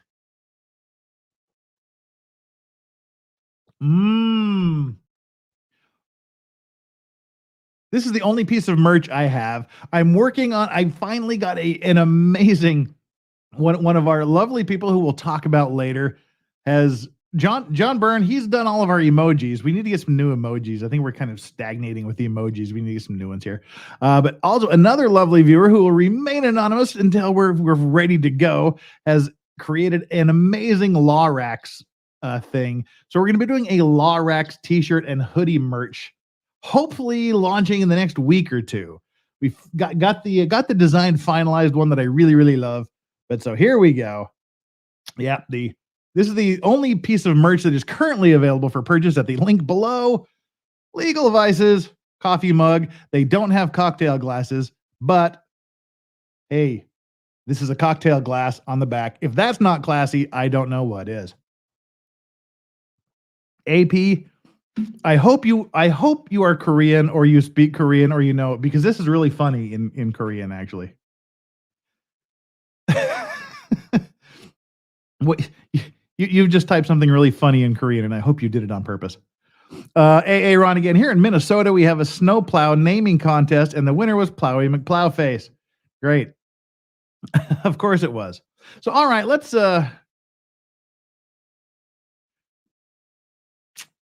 tell you about Bodie McBoatface. The story of Boaty McBoatface. The UK decided they were going to build a $200 million Arctic research vessel.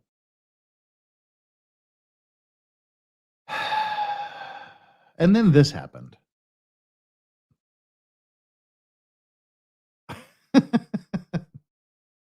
Where are we at here? Now, it's a new £200 million British polar research ship. Oh, yeah. I'm sorry. I said $200 million. It's a £200 million, which is about a $300 million ship. And the public have been tasked with naming it, perhaps. What could possibly go wrong? We here have a $300 million, a $200 million, jeez. Seriously. $200 million, $200 million, $300 million ship.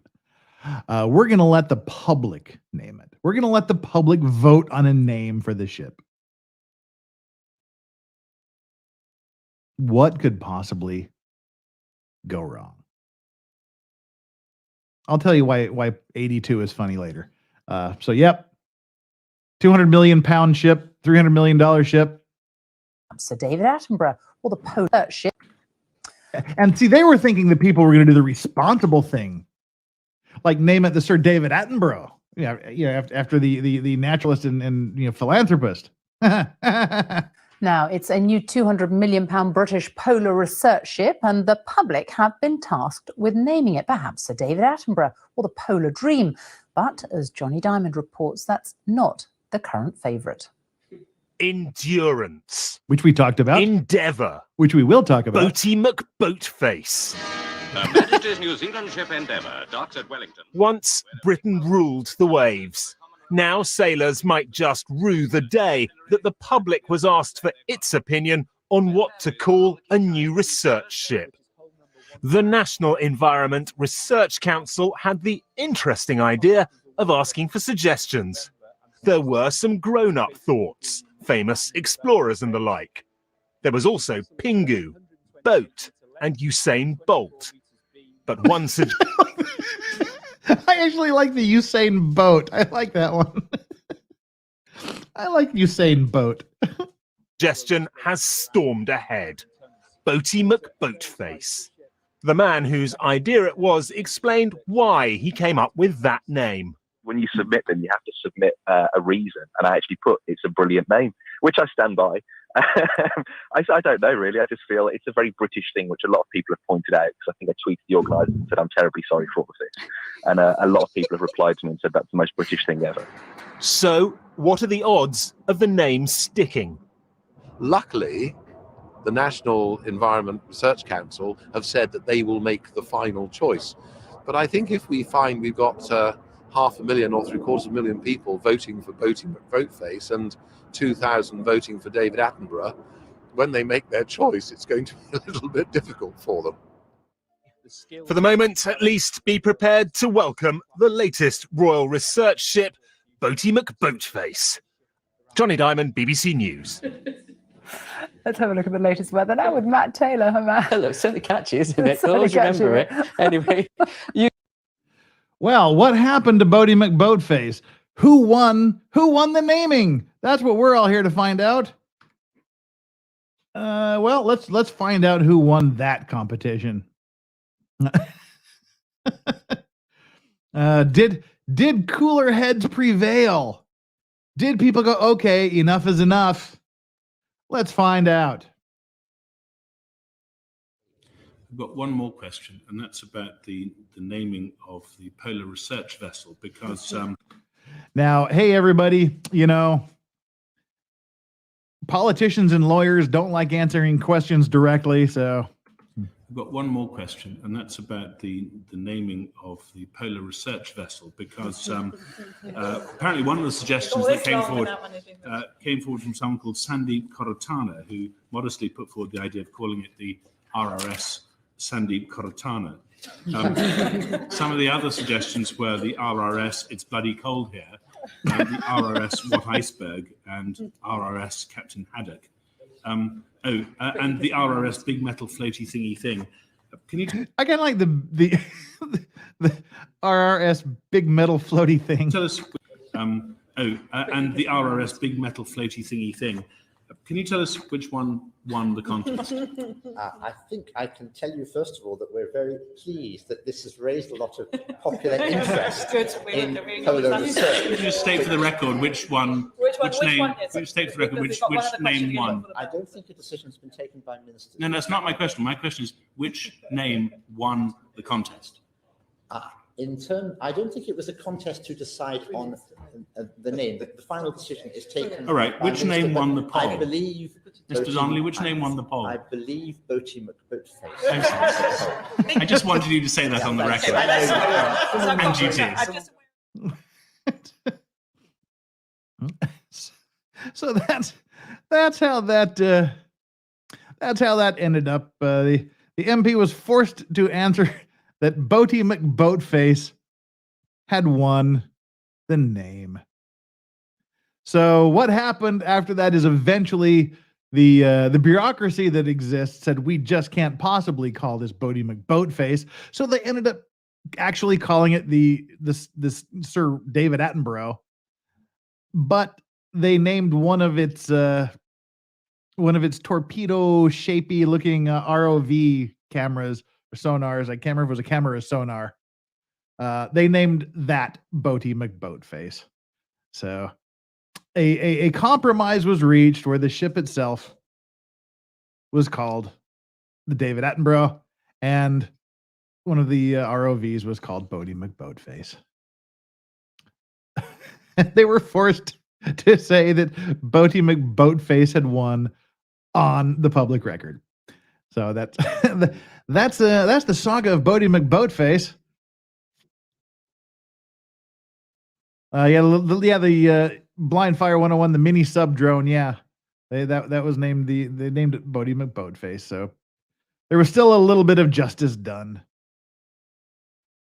And weirdly here, there was some super chats, but they're not showing up on my thing here. So I'm one of them does, but the other ones don't.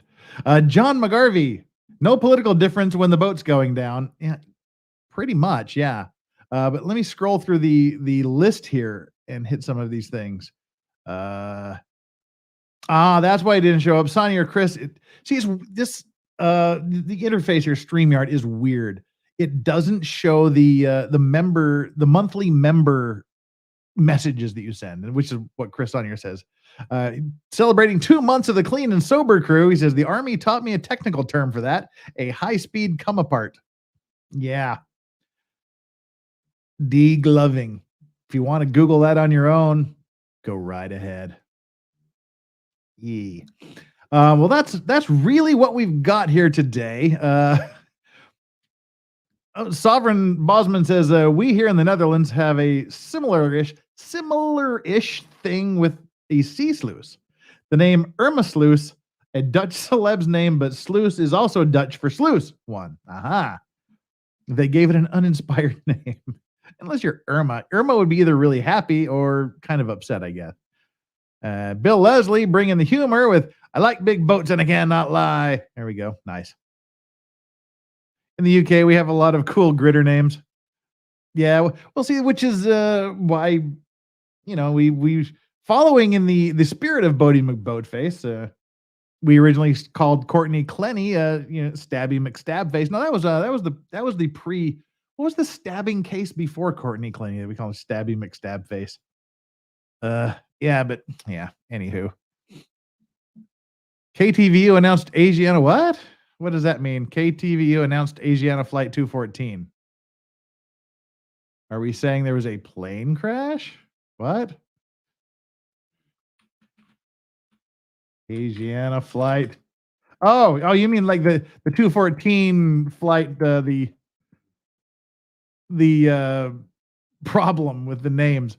Yeah, okay. I thought like there was another incident there. It was like the 214. Yeah, okay.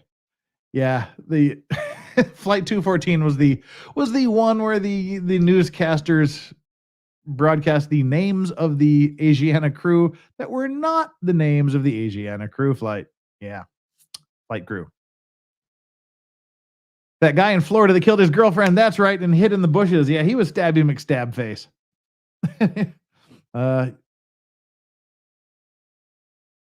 Childish, but hey, Darnell Brooks took the girls and stand. All right, let's see here. Isn't there a snowplow in the UK with a ridiculous name too? Yeah, we have the Minnesota snowplow. Don't know if there's one in England. We don't name our snowplows in Utah. They're just trouble. All righty. Well, that kind of brings us to the end here. We kind of stayed focused for the first time in a while, even though we got off to a very, very slow start. But we've still got 20 minutes, so we can sit here and kick it and talk about... Now, Pleb Life, Clenny is not Stabby McOnly fans. She's Stabberella. We named her Stabberella officially. At least I did. Yeah, we got 20 minutes to kill, so we'll just kind of have a chill stream here for the next 20 minutes. Yeah, you are correct. It is. She is Stabberella. Oh yeah, Hawkeye Hawkeye. Jeremy Renner. He's in critical condition now. I don't know if you guys heard that, but yeah, he got in a car accident in Tahoe. He's in critical but stable condition as of 2 hours ago when I saw the story.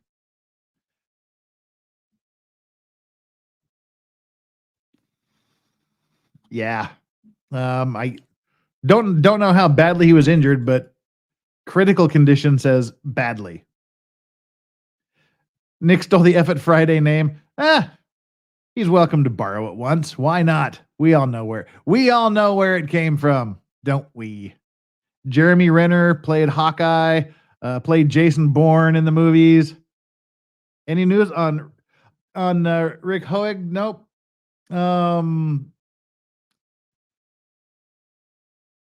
Law and Lumber, the last thing that Rob said was the last I've heard was that he was still being ventilated. He was semi-conscious. He was giving a thumbs up with his right hand and responding to pinch tests with his left on the left side of his body. Yeah, no update on Richard Hoeg. Magician Sapphire, thank you so much for the super chat. I just Googled degloving. Now I'm going to have nightmares. Don't do that. Do not do that. Did you ever watch the Beachcombers? Is that why you chose your specialty? I've never heard of the Beachcombers, so the answer to that is no. My specialty chose me. The Maritime law firm offered me a job, so I took it. ATL, look at the sinking of the tug specialist and the rest of the marine accidents during construction of the Tappan Zee Bridge. Somebody, email that to me, thelegalvices@gmail.com. Jeremy Renner was also Jason Bourne in the prequels. So there. Let's see if we have an update on Jeremy Renner.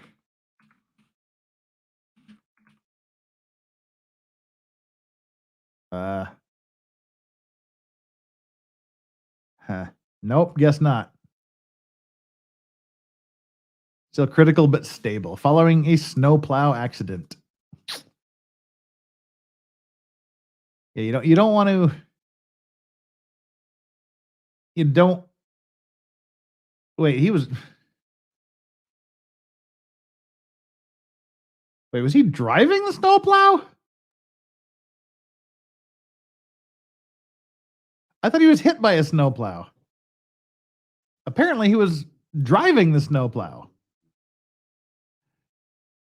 We confirm that Jeremy is in critical but stable condition with injuries suffered after experiencing a weather-related accident while plowing snow earlier today.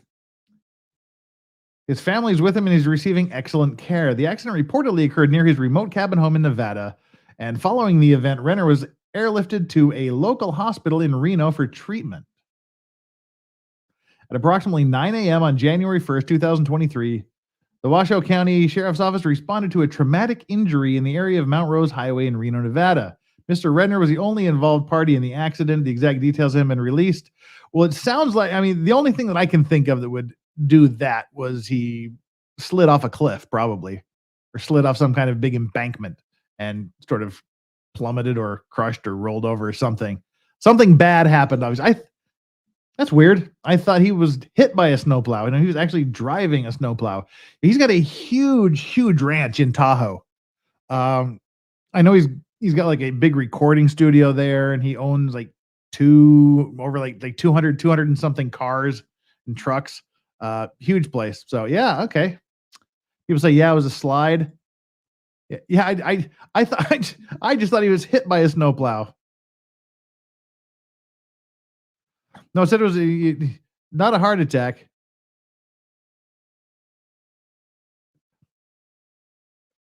Unless you're talking about Hogan, that was a stroke. But no, Rennie had an accident. Not maritime related exactly. Thank you so much for the super chat, by the way. But we have had a rough month in the Gulf of Mexico with helicopters. 2 crashes in 15 days. Dang, that kind of sucks. Huh. Yeah, vehicle turnover most likely. That's kind of what I'm thinking too. Yeah, if you weren't aware that Jeremy Renner played Jason Bourne, you need to watch the Bourne Legacy and the Bourne Legacy 2. He played Jason Bourne twice. And I thought he did a pretty darn good job, all things considered. Let's see. Okay, we're caught up on the super chats. Now, again, let's go back over for those. Oh, I can tell you really quickly why 82 is funny, because I was kind of stalling talking about the watching thing, and 82 in Korean, like the number 8 and the number 2 is pai-i, which sort of sounds like bali, which is Korean for hurry. So if they want you to like get on with it, they'll say like bali, bali, bali. So like that would be like 82, 82, 82. So that's why I was hoping that was AP just being really funny and telling me to hurry, hurry, hurry. But turns out it wasn't.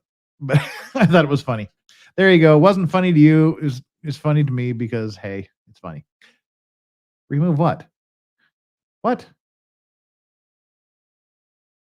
Wow. I actually pushed the wrong button and my monitor started talking to me. That was weird. Alrighty. What do we got coming up for the rest of the week here? Tomorrow, we're going to be deep diving back into what we know about the suspect in the Idaho murders. The Idaho 4, the University of Idaho student murders, whatever you want to call them. We're going to be looking at what we know about the suspect. Not what is rumored, not what, because we don't know a lot. There's actually very little that we do know about him.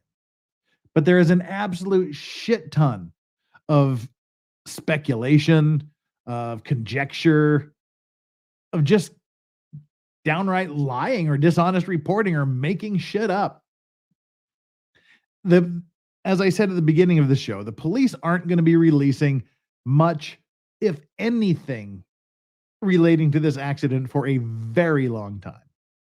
Just because they caught the guy doesn't mean their investigation is done. Now they're running against the clock. They know who did it, so they brought him in. But now the clock is running. Now they've got lots of speedy trial things to worry about. Things are in motion, and now what that means is they have to ramp their investigation up. Now that they have someone to focus on.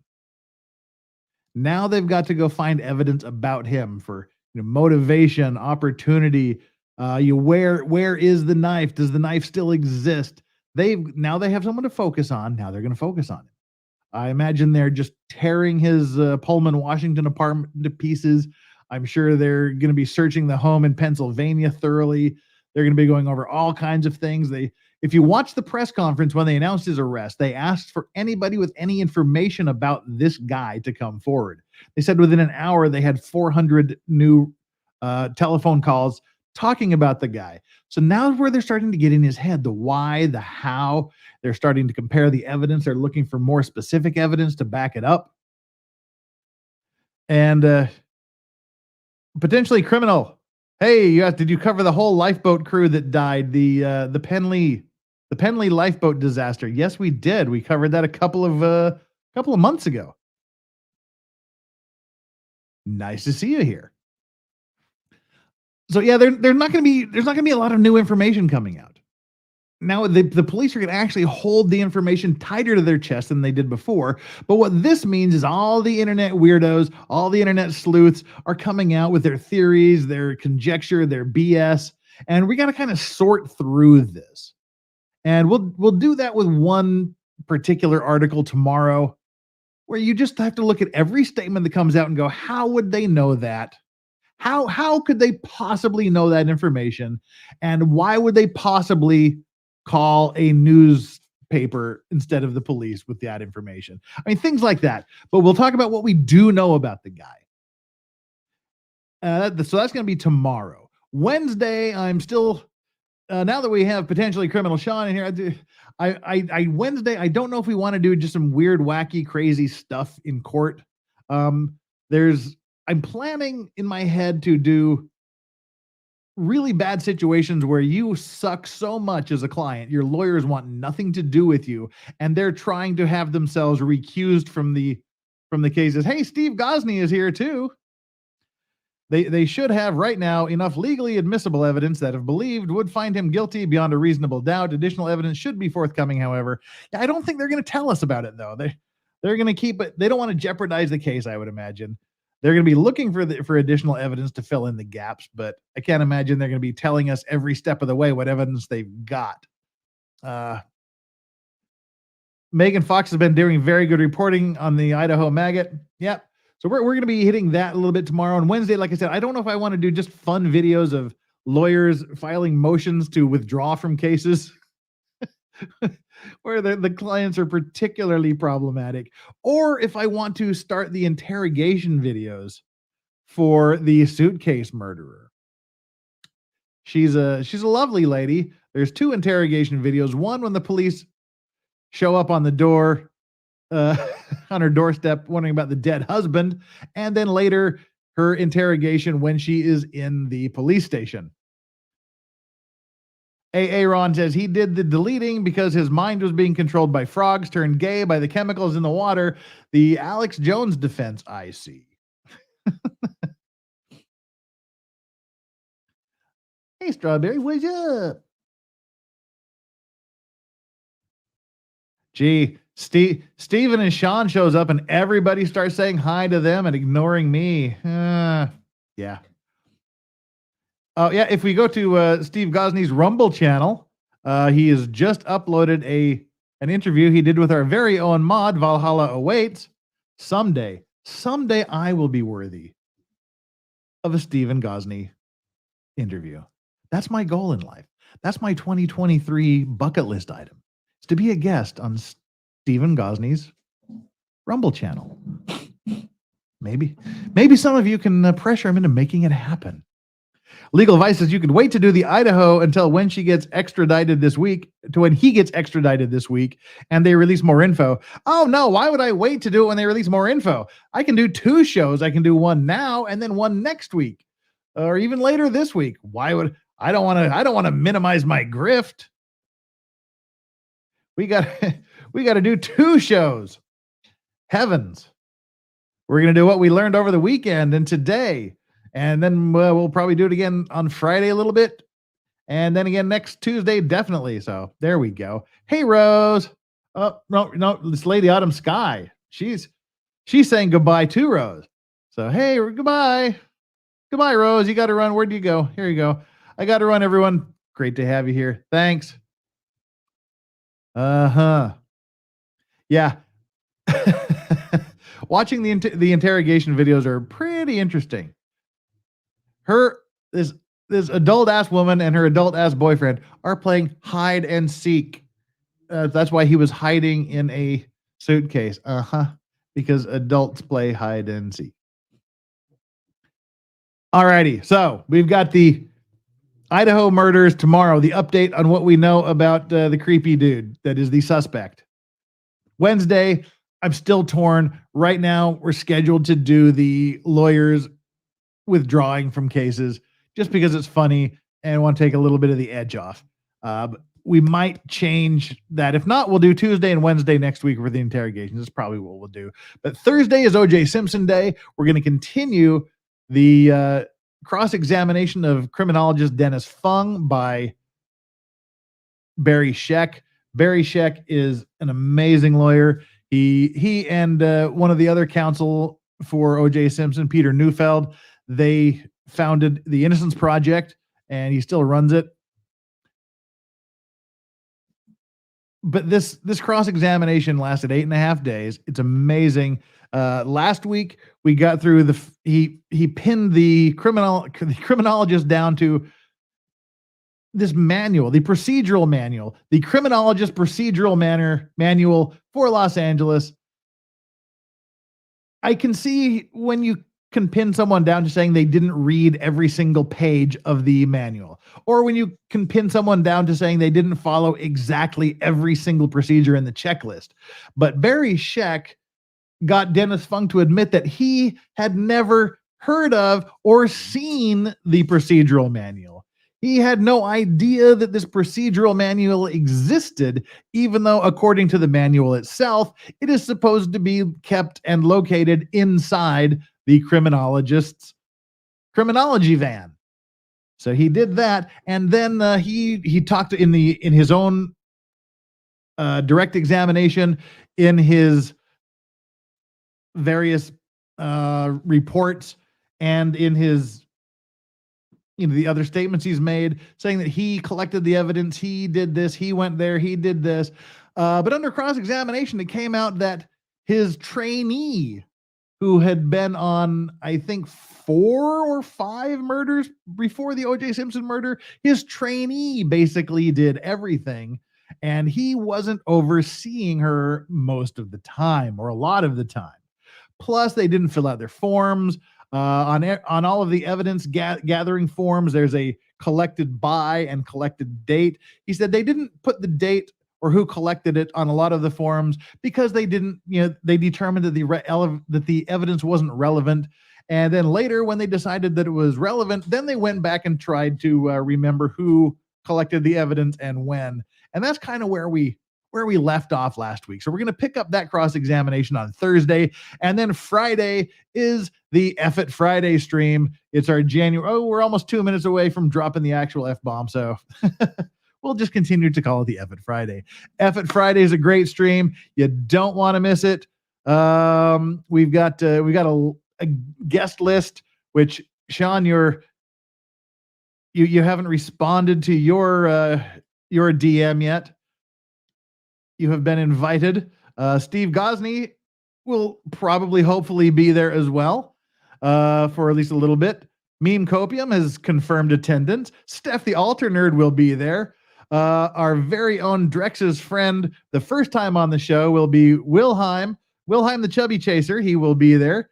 Ariana Jacob. Ariana. I called her Ariadna Grande last time she was on.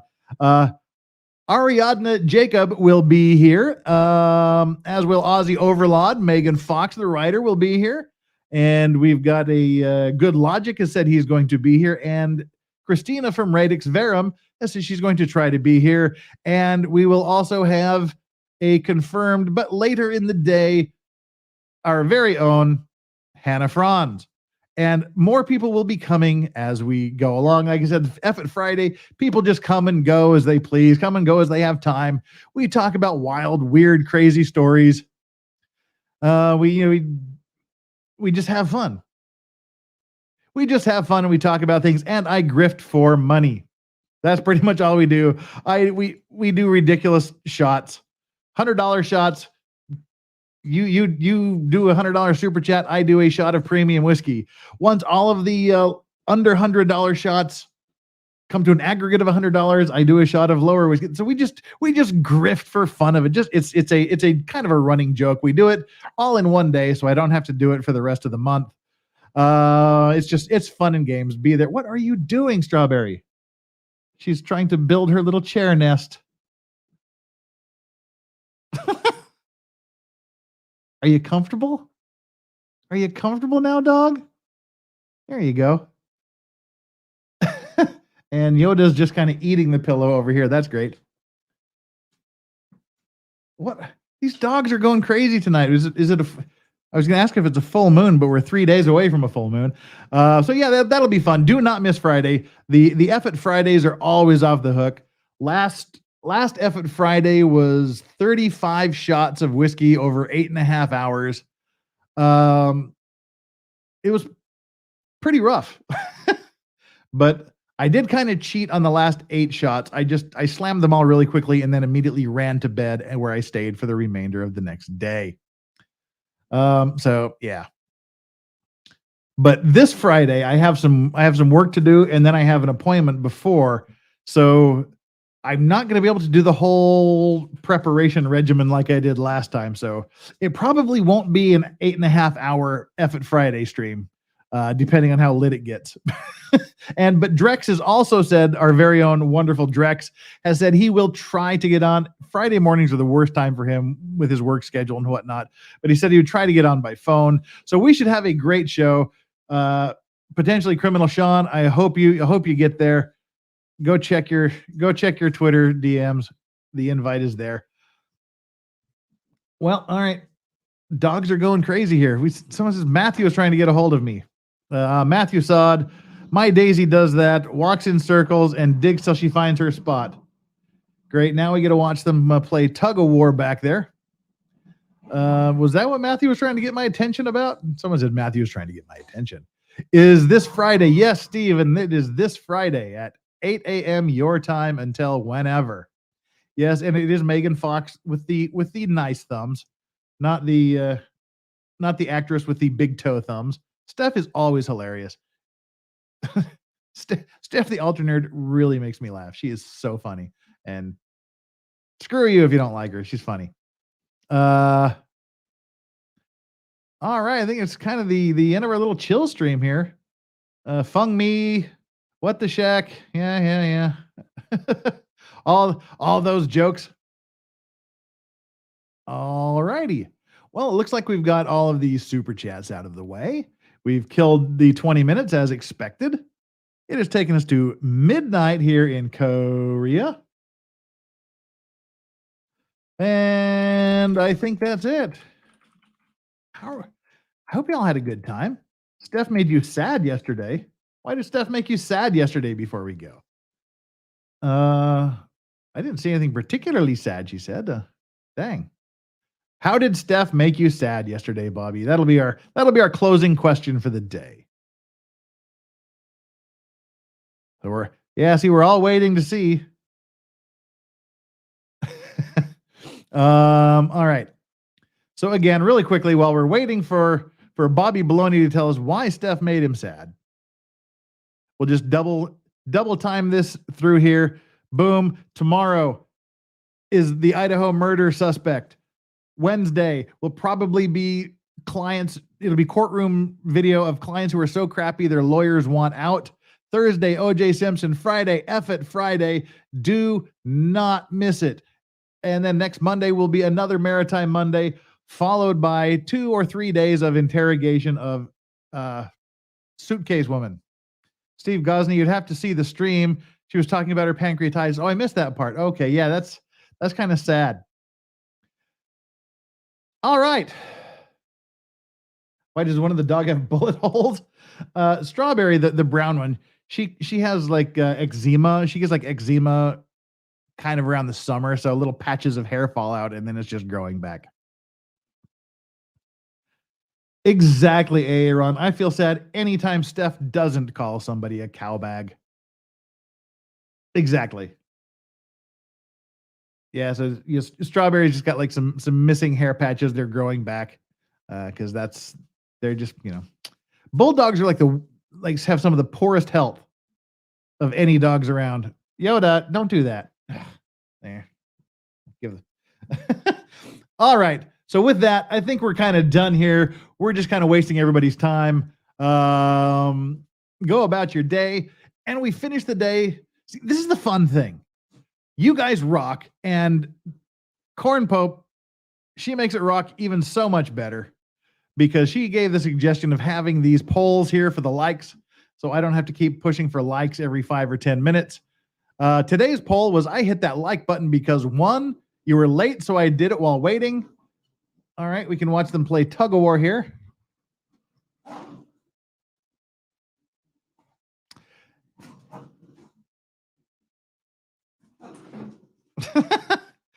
Why are they being so active tonight?